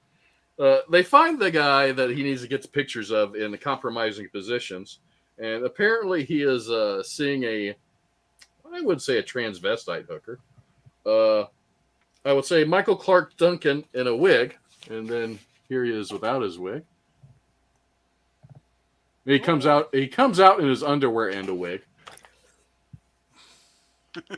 And the book is just weird. I mean, it doesn't make any sense. I'm sorry. We said that writers for reality shows didn't really belong to a union. Maybe they do Indiegogo campaigns. It sounds like it could be. It could be. Yeah. Yeah. Oh, then there's the Waffle Hut. That's where Gary's girlfriend got arrested at. Waffle Hut. Oh dear. And here's where the art changes quite a bit. I mean, total different style. And actually, I'll say the panel to panel progression is much better actually than what the other pages are, because I can't even tell what's going on in some of these. I mean, it just. I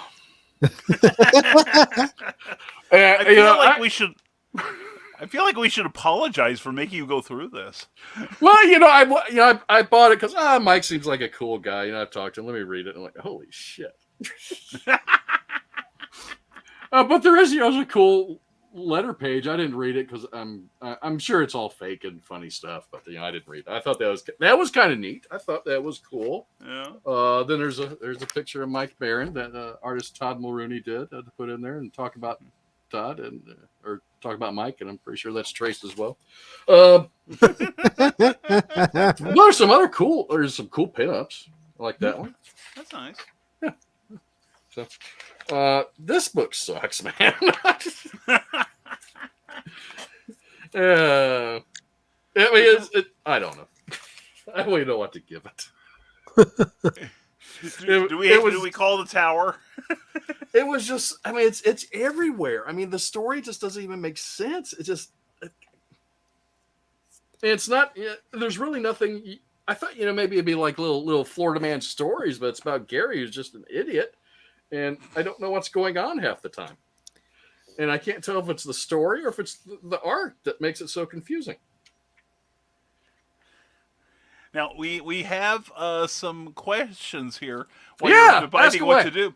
Talk about damning the faint praise, Eric, says Donna Carlene.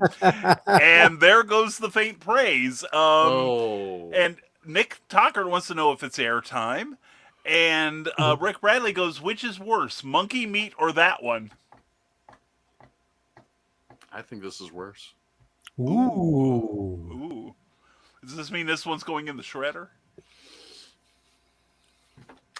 Well, I won't bring that up. That's for reference. I'm afraid it might get your channel struck. I was going to hold it up to it and pretend to shoot it. Oh. Yeah, thank you. I Click. appreciate that. It's bad. It is very bad. I mean, and Mike Barron's done so much mainstream work, and too much weed. Too much weed is not good for you. Don't do drugs, kids. I won't recommend this to anyone. Don't. I mean, if you think you might like it, because I didn't sell it. Go out and buy it. Hey, it made 30,000 on Indiegogo and was like a year late, and the artists switch a couple times mid book later on. So I'm giving it a flat out 0. Fair enough.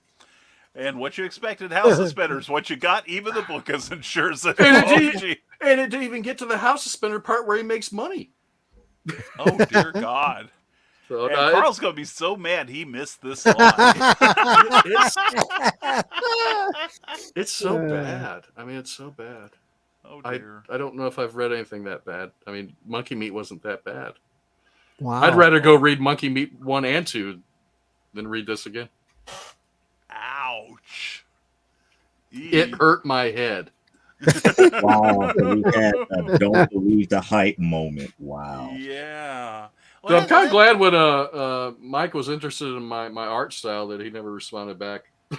Yeah. Yeah. He may have done your career a favor, I'm telling you, brother.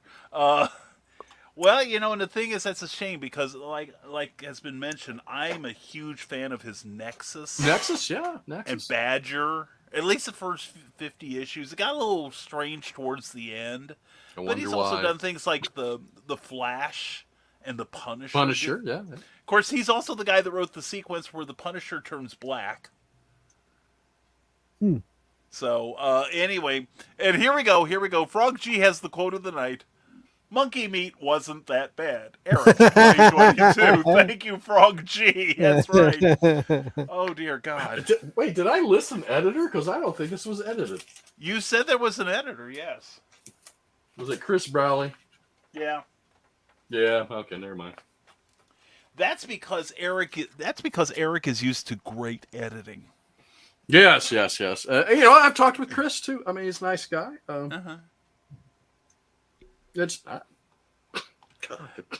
Yeah, and I think I've talked to Chris too because he was trying to get on one of my shows with Mike, and Bleeding Fool. I think he writes for Bleeding Fool. Yes. Oh my God, I think you're right. Yeah.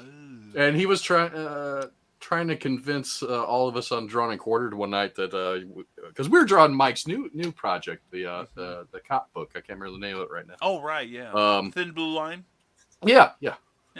And I think he's doing that with him, too. He was trying to convince us to use Pirate Ship for shipping out crowdfunding. Joe, have you used Pirate Ship? No. Have you looked at Pirate Ship? I've looked at it. Yes. I don't. I use Stamps.com. Yeah, I use Stamps.com. Pirate Ship just seemed... I mean, it's freaking confusing. It just didn't seem as simple as Stamps.com. So I don't know what these guys do. Yeah, here we go. Frog G has a Thin Blue Line. Yeah. That might still be funding, actually. Yeah. They look like Thank a good you, Frog. book. Yeah. Thank you, Frog. Appreciate that. And Lissy, to be fair, the title should have been a clue. It was a mess. And maybe it's supposed to be that way. It just, I don't know. Could be. And nothing good comes from Florida Man stories. Yes, somewhere I predict by issue 3 he's going to pet an alligator. You know, he's going to go up to a strange alligator. Was this guy in a tank top through the whole issue? Yeah. There we go. Oh my God, he is. Okay. You know, here's what you do: run that thing through a shredder and see if you can get CGC to slab it for you. Yeah, I never imagined it. I thought it'd be entertaining. I didn't think it'd be bad. Monkey Meat, bad. Monkey Meat, bad. Florida Man, worse. I just didn't like it. I just thought people might like it. You know, Yeah. Everybody's got different tastes. You know, I don't like everything. You guys don't like everything. Yeah. So if you've had a frontal lobotomy, pick up Florida Man. Anyway, thank you, Eric. You're welcome. Yeah. Thank you for subjecting yourself to it, so we don't have to subject ourselves to it. Yeah. And I was reading Clyde's promo of the show tonight. You know, we always talk about books. I'm like, oh man. And see, I thought you were going to book for tonight. I thought you were going to bring some real indie gold to us, so I was kind of leaning toward the positive, but I guess I misread our backstage chat. Oh dear. Well, we're going to move on from that, and I will do a review. I will do a review real quick. Okay. So anyway, Florida Man. Yeah, I loved it. Anyway, But I've also been hit with the head with a shovel several times. But anyway, I've got 3 weeks worth of comics. So anyway, real fast, Doctor Who, Russ Leach, Only Death Can Save Us, does the art in the comic section here. This is a great magazine, available from your local comic monger and from Barnes & Noble. Just for Russ Leach's alone, I'd give it a 9.5 out of 10 because it's awesome. This one, Shudder, number 6, always fun, always great stories in here. Last issue, I think it was this or the Countess Carmilla had some nudity. This one's back PG-13. Great stories, 10 out of 10. And of course, I haven't read all of this yet, but I know I'm going to love it because Shelley Fish is a fantastic writer. The continuity is everything happened, all your favorite stuff. So definitely check it out. Ivan Cohen does some great writing in here too. So I'm not going to assign it a number since I have not read it yet, but I'm Good also thing you got that before it got canceled. Actually, they're starting it up again in October, so I'm happy. Godzilla number 4. It's basically cotton candy for the brain. It's pretty good. I enjoyed it. It is nothing. It's not exactly the Citizen Kane comics. Bun. And I can make sense of it, even though I didn't visit his website. But anyway, I'm giving this a 9 out of 10. It is good, but it's not exactly one for the ages. Now, this one, The Joneses, number 4 out of 5, has a great plot twist in the end. As things go awry in the city, as more of the superpowered people are discovered, this is a 10 out of 10. Really good stuff. And speaking of 10 out of 10, Rocketeer number 4 wraps up the miniseries and also finishes the biography of the late Dave Stevens. 10 out of 10. You gotta love it. If you don't, there's something wrong with you. World's Finest, Mark Waid. Another one, very great story where Superman solves the problem. Spoilers. Superman solves the problem using his mind rather than his super strength. It is great stuff. Ends on a cliffhanger. 10 out of 10. Mark Waid is doing a brand new Batman and Robin book. I'm aboard. And this came out this week. Mad Magazine, the para-subnormal issue, with all kinds of spooky stuff in it from years past. Some of it's a little recent. Some of it was like from the renumbered Mad, from like just about 4 years ago. But there's a lot of good stuff in here. Great artwork. Mad's always a 10 out of 10. And of course, Knights of the Dinner Table. The big thing in here is B.A. and his girlfriend are laughing at the fact that all their friends thought they were pregnant. And now B.A., it ends on a cliffhanger too, where B.A. and his girlfriend are going to roll the stats for their possible child. Anyway, 9 out of 10 on that one. And then Dark Crisis, the 3rd issue of this, still pretty good. I am going to do one spoiler here. You know, I know what it is. You know the page I'm going for. Because this is one takes up after the Justice League of America has supposedly been killed, and the new Justice League is having some fits and starts in trying to get going. But then somebody says, instead of this league, how about a society? Yeah. Does this do your heart good or what? Somebody said they need to make a poster of this to get rid of the word balloons and everything, but there's a variant cover that has all that gone. It's a virgin cover with no dialogue. Yeah. If it's still there next week, I'm grabbing it. It was that nice. That's a 10 out of 10 just for that page alone. I'm going to review something that came in last week that I loved this book. Superman Space Age. If you're a fan of Michael Allred, he and Laura did the artwork in here, and this is by the great Mark Russell, who's done things like the Flintstones, Snagglepuss, Exit Stage Left, Deadbox. Really good writer, great social conscience, and delivers the messages painlessly. Like Superman meets the Superman and the Authority from about a year ago. This one starts in the Kennedy administration, which makes sense because this is like Camelot. This is when we were on, just edging our way into space. This is when we just come yay close to destroying the Earth with nuclear bombs. And Superman is part of this renaissance, but in this one he is still a farm boy on the Kansas Kent farm. And we also have some visits from Hal Jordan, who winds up shooting Clark down because they're on high alert because of the Russians. And there also involves a race to sell arms to the Pentagon between Lex Luthor and Bruce Wayne. That is quite fun. And then when Kennedy is assassinated, it turns out that the Daily Planet doesn't have anyone down there except for this one freelance stringer named Lois Lane. And she becomes like their Dan Rather, who in the Kennedy assassination, CBS didn't have anybody from the network down covering Dealey Plaza, so they reached out to the local affiliate, and Dan Rather took the point on that particular story, and that's where he got hired to move up to the network. But we see Hal Jordan. We see a lot of familiar friends here from the Daily Planet, and taking place not only towards the end of the Camelot era of Kennedy, but the beginning of the Johnson administration, as Superman is trying to learn his powers from the crystal. So a little bit of the movie magic in there. This is kind of like the other one, like the Scooby-Doo Batman. Everything happened. And of course, if you like the Crisis on Infinite Earths, there's somebody at the bar with Clark Kent who says in 20 years, your world will end. Foreshadowing. And more stuff. We learned something about Pa Kent in here that's pretty interesting. And what Bruce Wayne can do with his stuff now that the Pentagon doesn't want it. Hint, it's written off the books.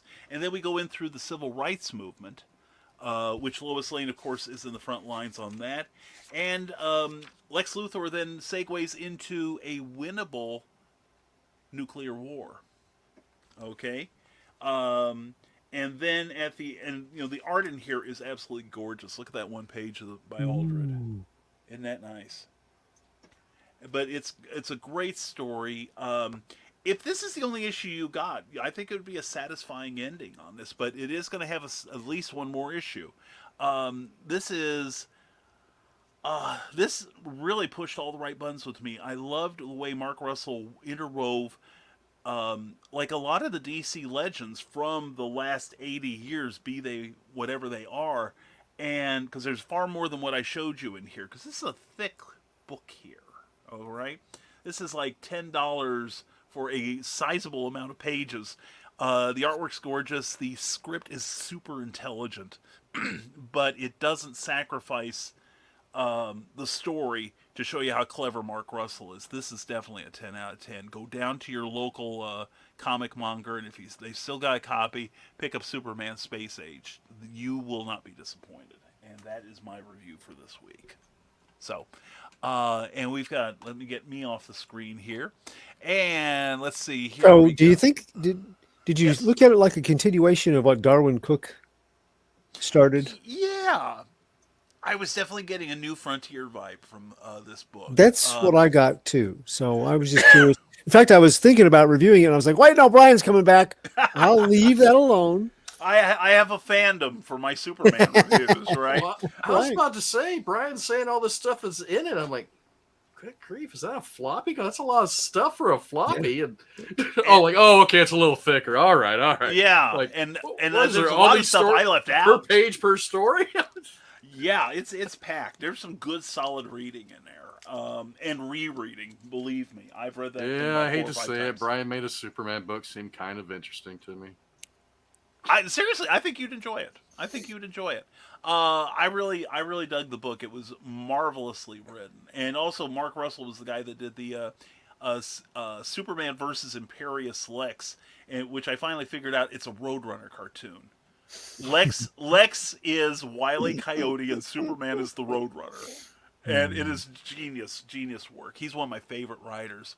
And we have some more comments here. Cursed by a voodoo priestess, Jeremiah must undertake a quest by death itself to kill a god to restore his humanity and win back the woman he loves. Launching September 17th. Sign up now for Frog G. Voodoo, Gods, and Magic. Do that right now. We will understand. And thank you, Frog G, for being here, brother. Appreciate you. Hello, friend. Yeah. And Rick Riley, if I ever review the Superman games and R&D gaming, I'll have to have you on, Brian. I love it. Consider me invited. And Society, yes, yes. I'm an old fan of the JSA, and emphasis on old. But no, this was a fantastic appearance by them, and it made my heart beat glad. And I just got through reading the trade paperback of the Flash, where Jay Garrick is being used more and more often in the Flash title. So that makes this Golden Age comic lover very, very happy. So. And something else that makes me happy is waiting for Clyde Hall's reviews. And I know you all feel the same. So You're please- easily amused, aren't you, Brian? I am, and so is everyone when they hear the gold standard, Mr. Clyde Hall himself. Take it away, Clyde. Hey, looking at my my favorite reads from this week, one that almost as good as having the Justice Society pop back up is the new champion of Shazam. That looked good. Yeah. Doc Shaner brings the art. One of my favorite. Doc Evan Shaner is one of my favorite. If you're going to have something a bit retro, in its formula, I think Shaner and the Allreds are kind of a tie for making it really look good. But it's an interesting thing that I noticed in some of the little blurbs about it online. I figured she would be, in the 2000 Power of Shazam series, when Mary ends up becoming an inheritor of the Shazam powers, Billy says, "Well, you can be Mary Marvel," and she's like, "No, I will be Captain Marvel, just like you."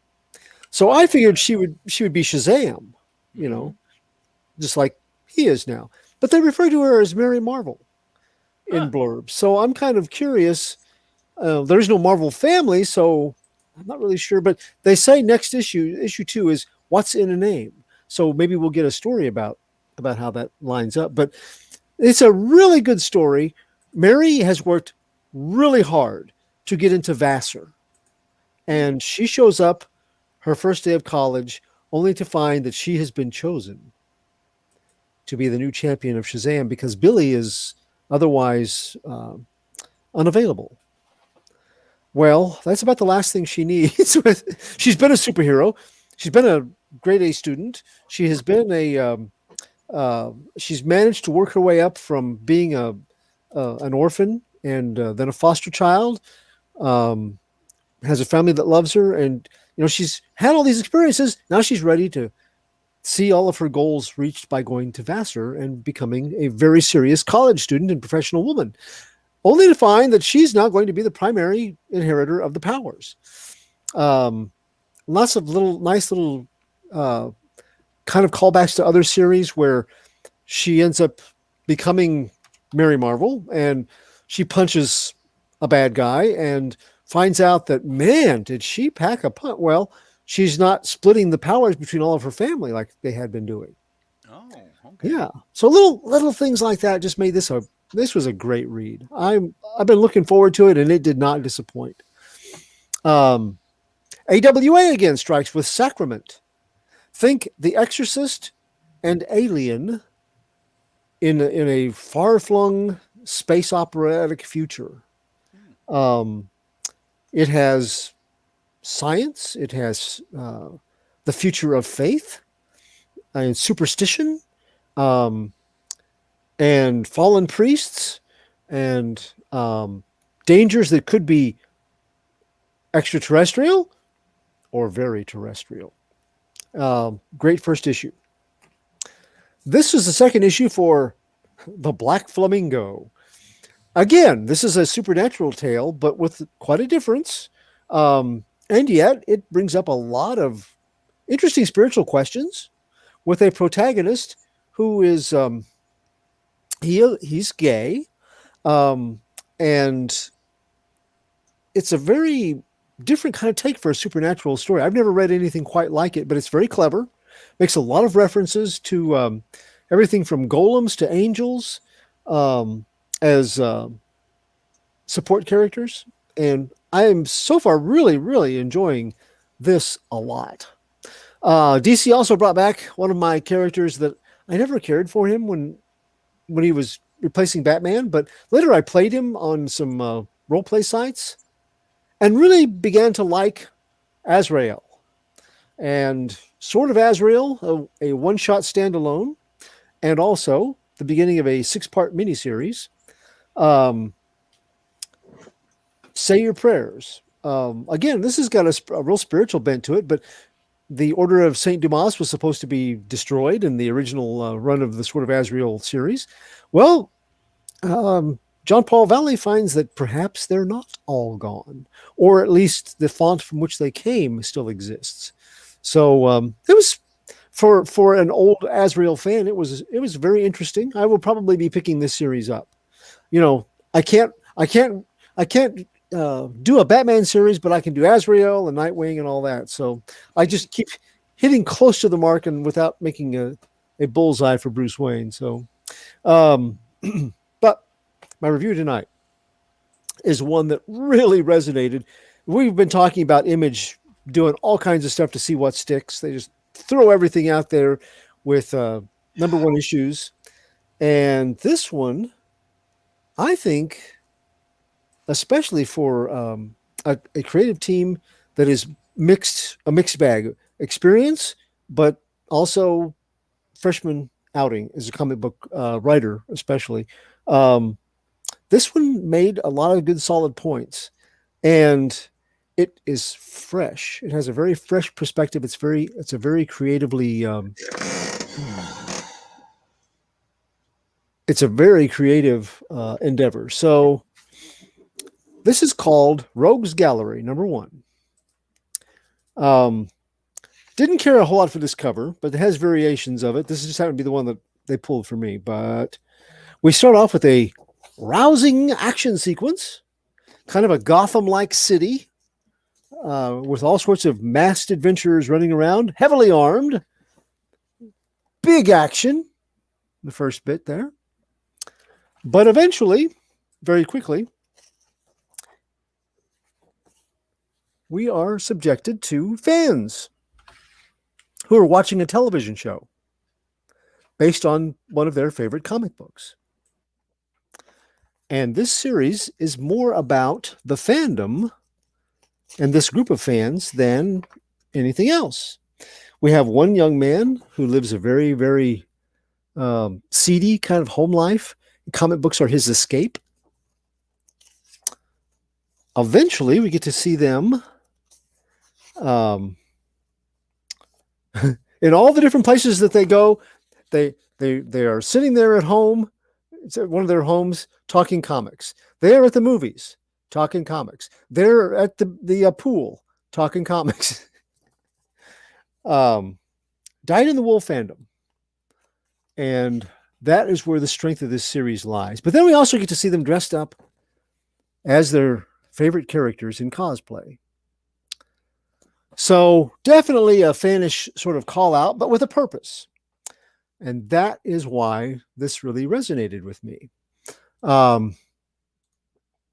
Rogues Gallery number 1 is Image Comics, $3.99, written by, again, this is a newcomer, Hannah Rose May. Art is by Justin Mason. Colors by Triona Farrell. And letters by the busiest letterer in comics today, Hassan Otsmane Allahu. Maturity level is rated M for mature. While I write for various sites, this is my own independent feature, and it should not be considered representing any views of those sites or even the views of Comic Book Spectrum. So see if this sounds in any way familiar. It's laughable. It's not like these hack writers don't have thousands of comic issues to pull lines from.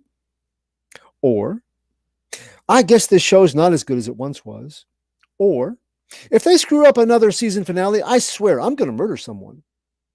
Or, they didn't even kill the senator. It's his death in the comics that makes the Red Rogue go all cuckoo. Or, you're never happy. That was epic.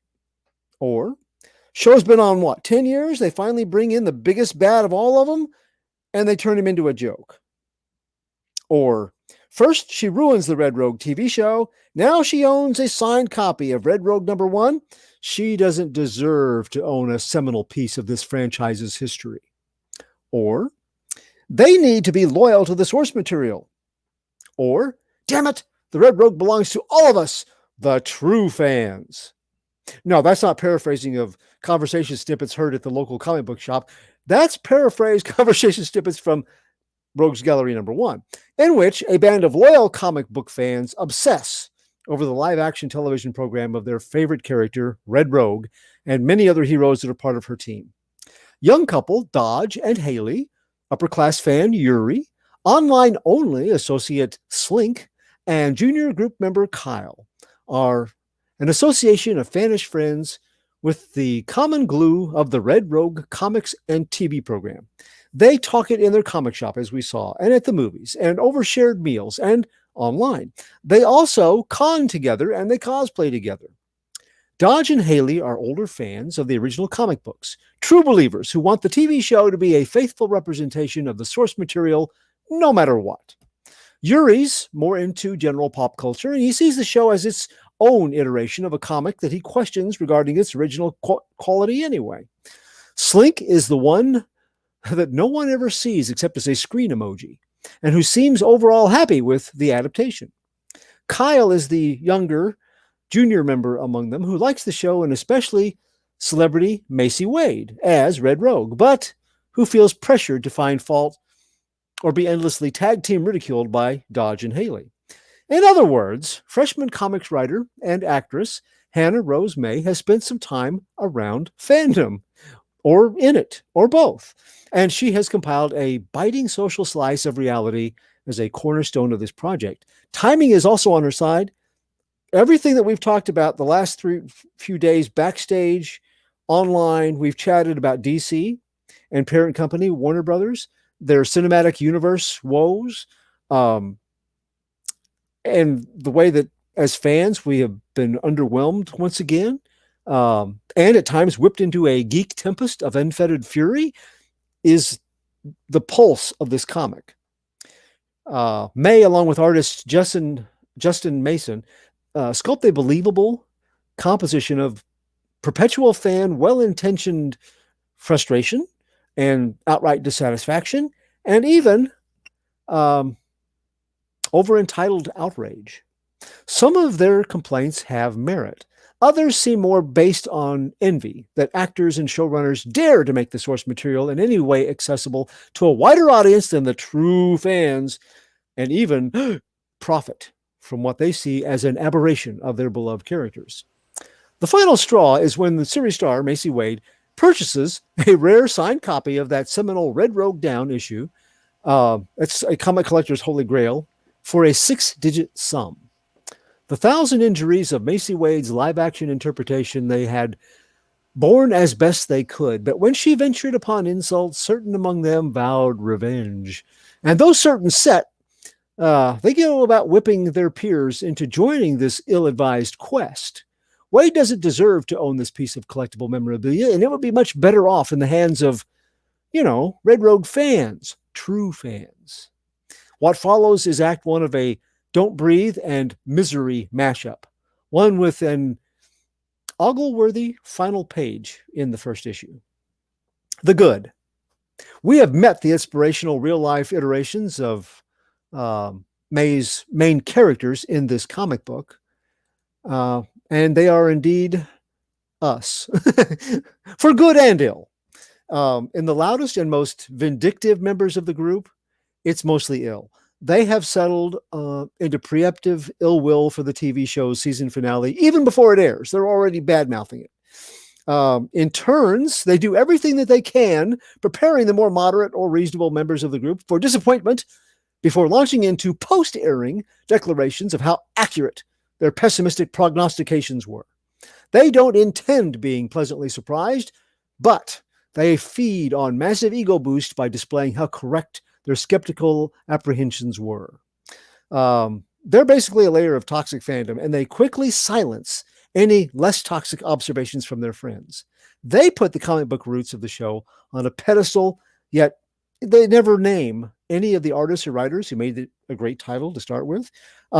It's great only because they see it as great, or it was great for them. And any offshoot not seeking or winning their approval is dreck. And it's dreck that they're happy to call out for being dreck and to shine a spotlight on. And they'll fight anyone with a different point of view. The most sympathetic of the group is young Kyle. Now, his enjoyment of the comic book and the shows, it eases a painful reality of dysfunctional single-parent home life for him, with an abusive and alcoholic father. The fantasy of the comic book world where the weak are defended by the strong and the forces of evil don't necessarily prevail is especially attractive to him. It's a better and more satisfying fiction than his lived reality, and it's brought him in the circle of friends with similar interests. The more toxic members of the group, though, belittle his living at home and his bending to his father's rules, and they realize that the group and this comic book outlet is so important to Kyle, he can be manipulated into anything from giving up an argument about the quality of Wade's performance as Rogue to more unlawful undertakings with them as the story progresses. Slink remains the wild card among them. He's an online presence only until all the way through to the end of the book. Then, even then, he remains anonymous and even faceless to his friends. Dodge says he trusts Slink, and just as everything else that he approves of does, that settles it for the entire group. I foresee problems with this character in the future. We just don't know enough about him yet. May makes every member of the group track like a real person. Maybe even people that you know. Maybe people you talk to and argue comics with, or people that you go the other way when you see them coming so that you can avoid talking about comics with them or arguing with them. She brings forth a very fresh, an unflinching, and a genuine perspective through her narrative. Partly this is done with narrative that may have been parts of actual recorded fan conversations. It flows amazingly unlike fictional talk, but as true stream of consciousness fan nattering at times. Letter Hassan Otsmain Alau keeps the fan speak readable, and he's very committed to retaining the exact wording and essence of each exchange. I think that might be hard for somebody that does as much comic book lettering as he does, because it would be tempting to channel it into something more normal comic book cadence, but then it wouldn't sound real. And Haas has preserved the realism, and I think that deserves a shout out from him. Justin Mason's art is beautifully imperfect, and that matches this cast of characters. But he also portrays scenes of that Red Rogue TV show in its Gotham City street level sensibility with grit. It's not exactly imperfect, but somehow he makes it match. His best moment, however, is when he illustrates the main characters in their cosplay costumes, emulating the comic book characters that we earlier saw as part of that television episode that he drew. It's a great disparity moment, illustrating the fictional versus factual reality and the danger as they are crossing into it. The bad. Some comic fans, readers will see themselves reflected in these characters of Dodge and Haley and Kyle and Slink and Yuri, and a lot of them aren't going to like it because it may be too sharply accurate for their comfort. Specifically, it may be too sharply accurate for their personalities to see themselves as toxic. But I think that is a bad possible drawback of the issue that can be a good thing, because many of the attitudes and negativity found among this group should make us hang our heads and swear to become better diplomats of fandom. Others may find the lengths that the group plans to go to in their vengeance a bit of a stretch. It may feel unrealistic. On the other hand, the best reality crime shows often present actual cases that give fictional crime narratives a run for their money regarding suspension of disbelief. So I don't see anything in this that sounds completely out of possibility. The takeaway. Rogues Gallery #1 holds up a delicious and yet decidedly dismal mirror for comic book fandom. So the hooks are really preset for the audience. And then May twists them. May's narrative evokes empathy for characters like Kyle and Yuri, and maybe even Haley to a certain degree, while showing the dark underbelly of fandom when it comes to people like Dodge and the people who drive us to become fans in the first place, to get away from our reality, like people like Kyle's father.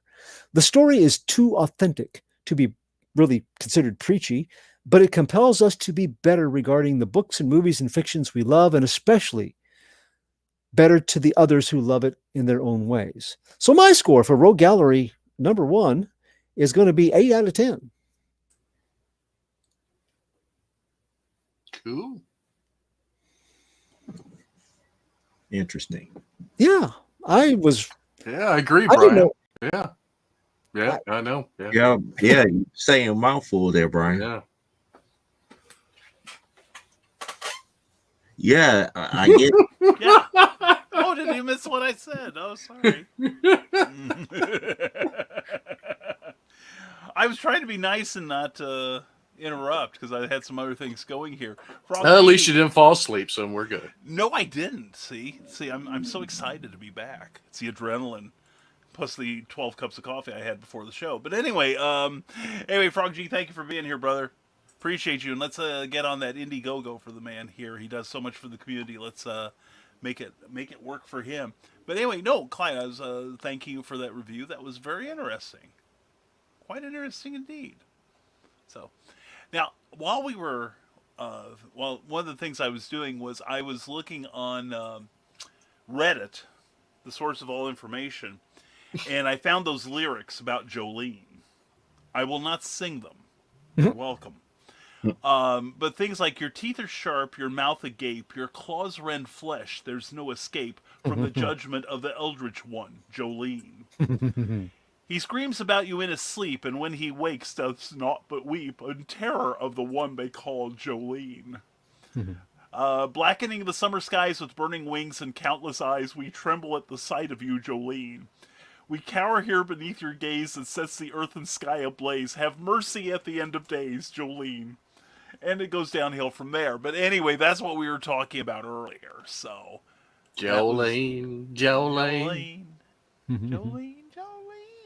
Anyway, I can still hit those high notes. Anyway, and we've been at this for 2 hours. Is there anything anybody would like to bring up? Did you see about Michael Urie? I did. Yeah. I'm going to write the man a letter. For those of you who don't know, Michael Urie, former editor at Comico and a DC Comics. Current editor of Retrofan and Back Issue Magazine. Issue, yep. Plus, he's got a slew of great books from Tomorrow's books like on Dick Giordano. He's got one that's just being released right now on Team Up books that I'm looking forward to reading. And he did one when he told me in advance that he was working on it. It was Comics Gone Ape, and it was about all the appearances of anthropoids in the history of comics. And I'm like, why didn't anyone do this sooner? It's brilliant. Same thing with Heroes a Go-Go. Yeah, Heroes a Go-Go. That was another super. All the 60s and 70s little-known obscure characters and stuff. Oh, yeah. Yeah. Plus, he was also, a terrific comic writer. He wrote some stuff for DC. He wrote Spider-Ham for Marvel. Little stories here and there. He was also a great, or I say in the past tense, I shouldn't. He is still a great advocate for those who have suffered hearing losses. Because Michael himself has had profound hearing loss. And, but on a personal level, he was, a good friend and really helpful in getting my writing off the ground when I decided to get really, really serious about it again. Fun guy, always willing to take the piss out of me. And he could take it too, which was really nice. But I remember when I went to San Diego Comic-Con in 2006, one of the reasons I was there was that there was a book that I had contributed heavily to about Superman. I was hoping to be released, and of course it wasn't. It was sitting on DC Legal's desk. And I remember going up and introducing myself to John Morrow, the publisher of Tomorrow's, and a couple other people at work there.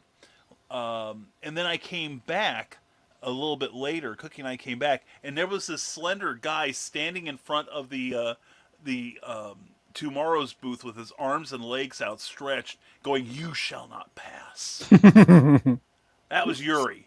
And I remember also another vivid memory is when we were in Metropolis one year, and the place we were at had a big picture window, and there was this freak thunderstorm, and we stood there watching all the lawn furniture from the vendors in the street like washing down Market Street. You know, that was, and he's like, "Is it like this all the time?" I'm like, "Nope, no, not usually." Oh, some years it's worse. Yeah. Yeah, right. I should have told him that. Yeah. Oh, this is nothing. But no, he's been, you know, wonderful friend, great encourager of creativity, And a Captain Action fan, just like me. Yes. That's how I met him. Yeah. Yeah, wrote the definitive book on Captain Action. Mm-hmm. But yeah, he is a good guy. He is, but he was diagnosed with a very rare form of bone cancer, which apparently he has had for some time. But he finally, talked about it. And what was really glorious, and I think it took Michael by surprise too, was he has gotten, between people sharing the message, he's gotten pretty close to like 600 well wishes. And so if everyone watching this would take a moment and please go to Michael Urie's page and just drop him a line and say how much you appreciate him, and wish him luck in his battle for us. He hasn't really figured out or plotted out exactly what his strategy is as far as fighting this yet, but but whatever it is, I wish him well, and I'm already starting to miss him. So,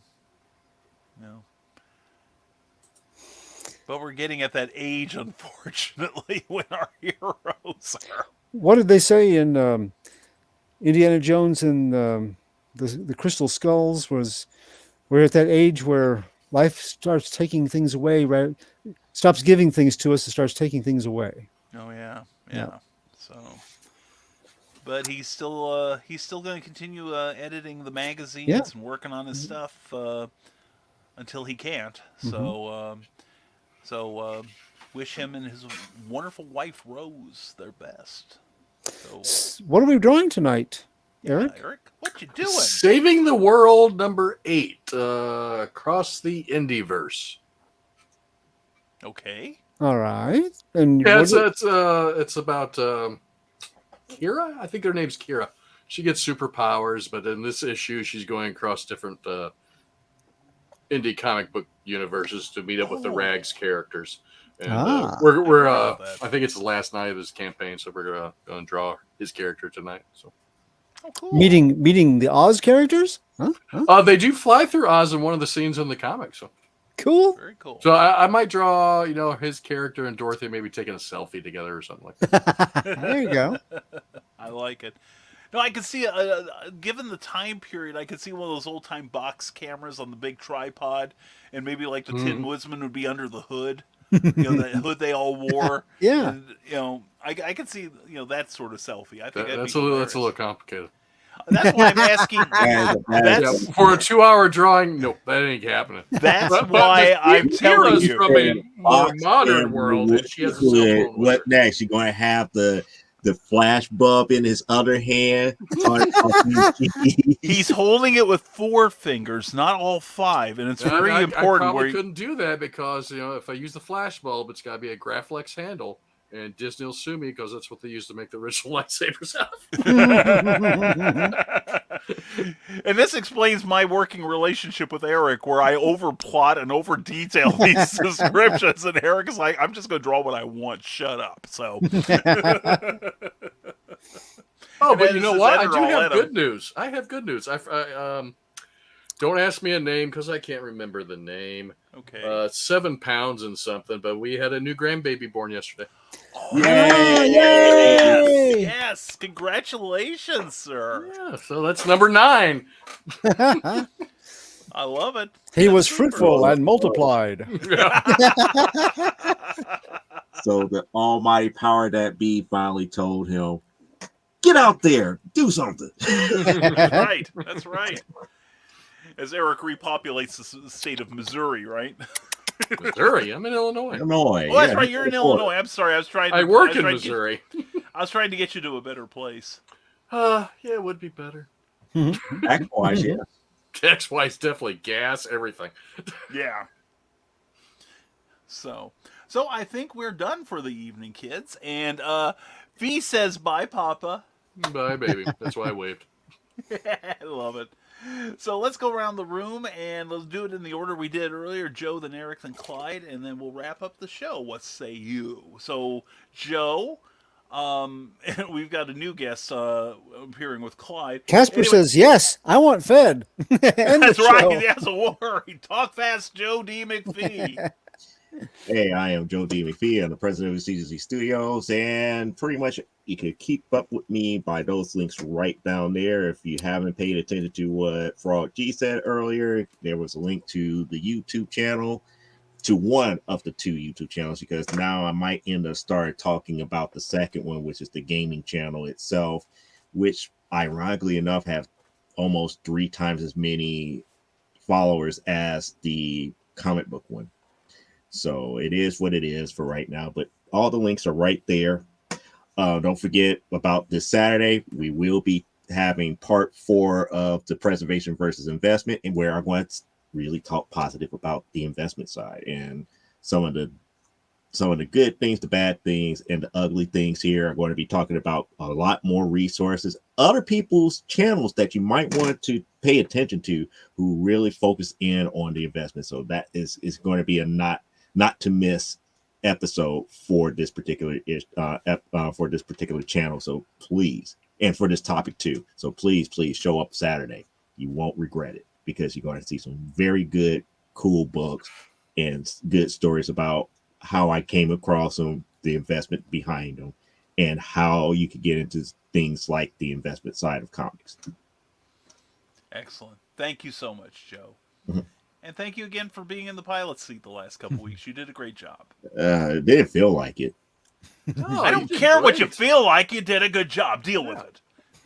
So there. I'm in front of the guy that went, I don't wanna.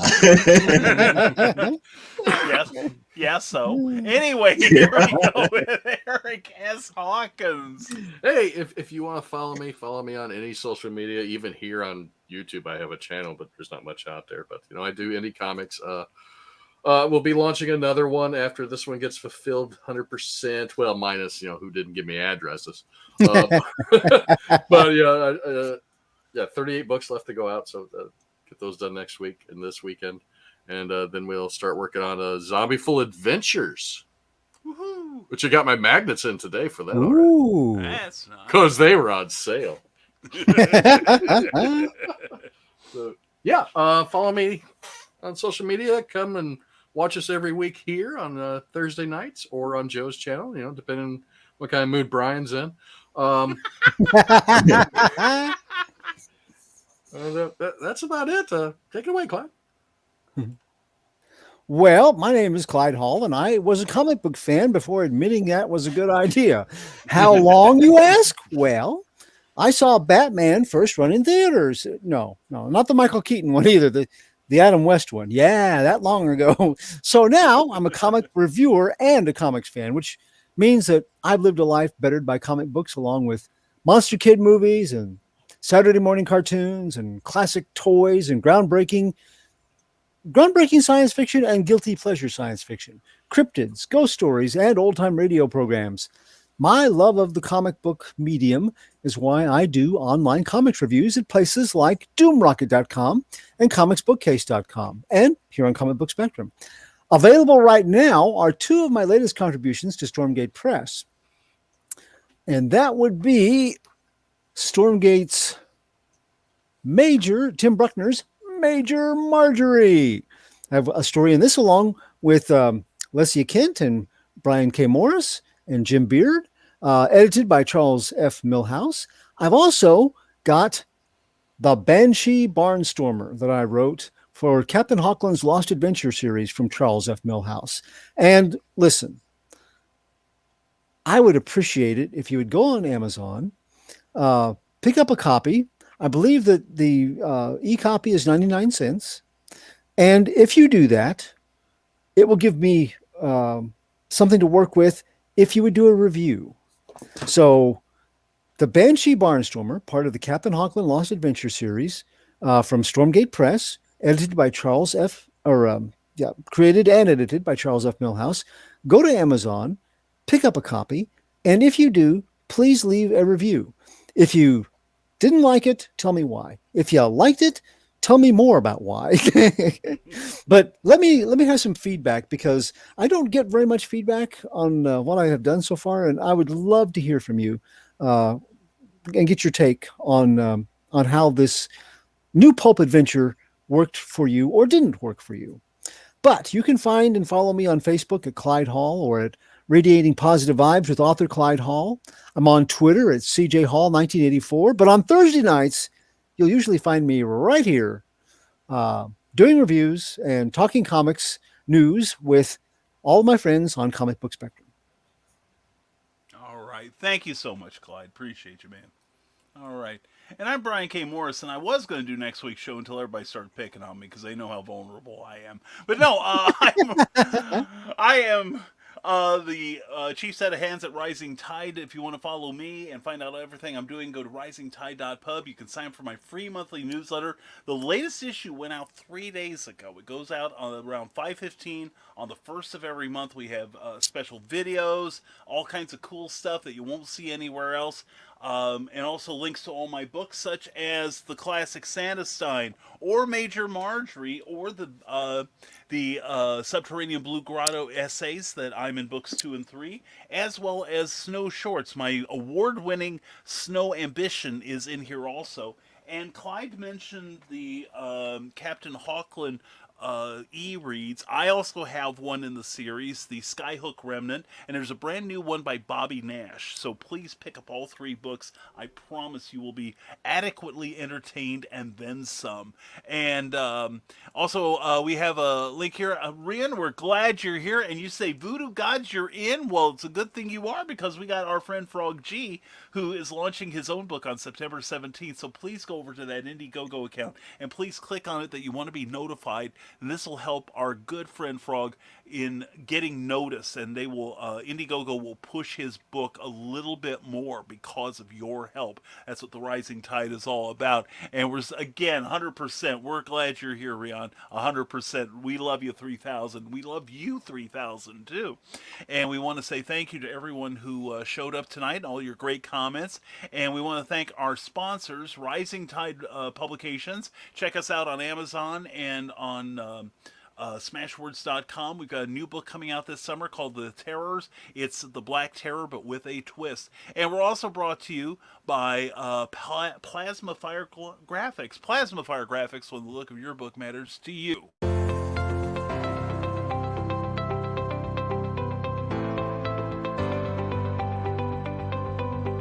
You've worked hard and written a great book. Now it's time to give it a great cover. If you're an indie author or small press publisher, Plasma Fire Graphics is your source for affordable cover illustration and graphic design.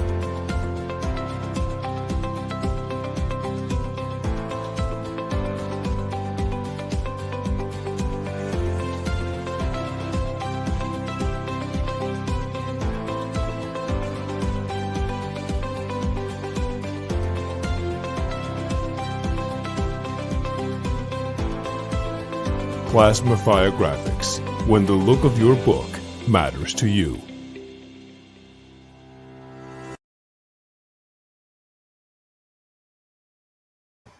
You worked hard on that book, and it deserves a great cover. So contact Jeffrey Hayes.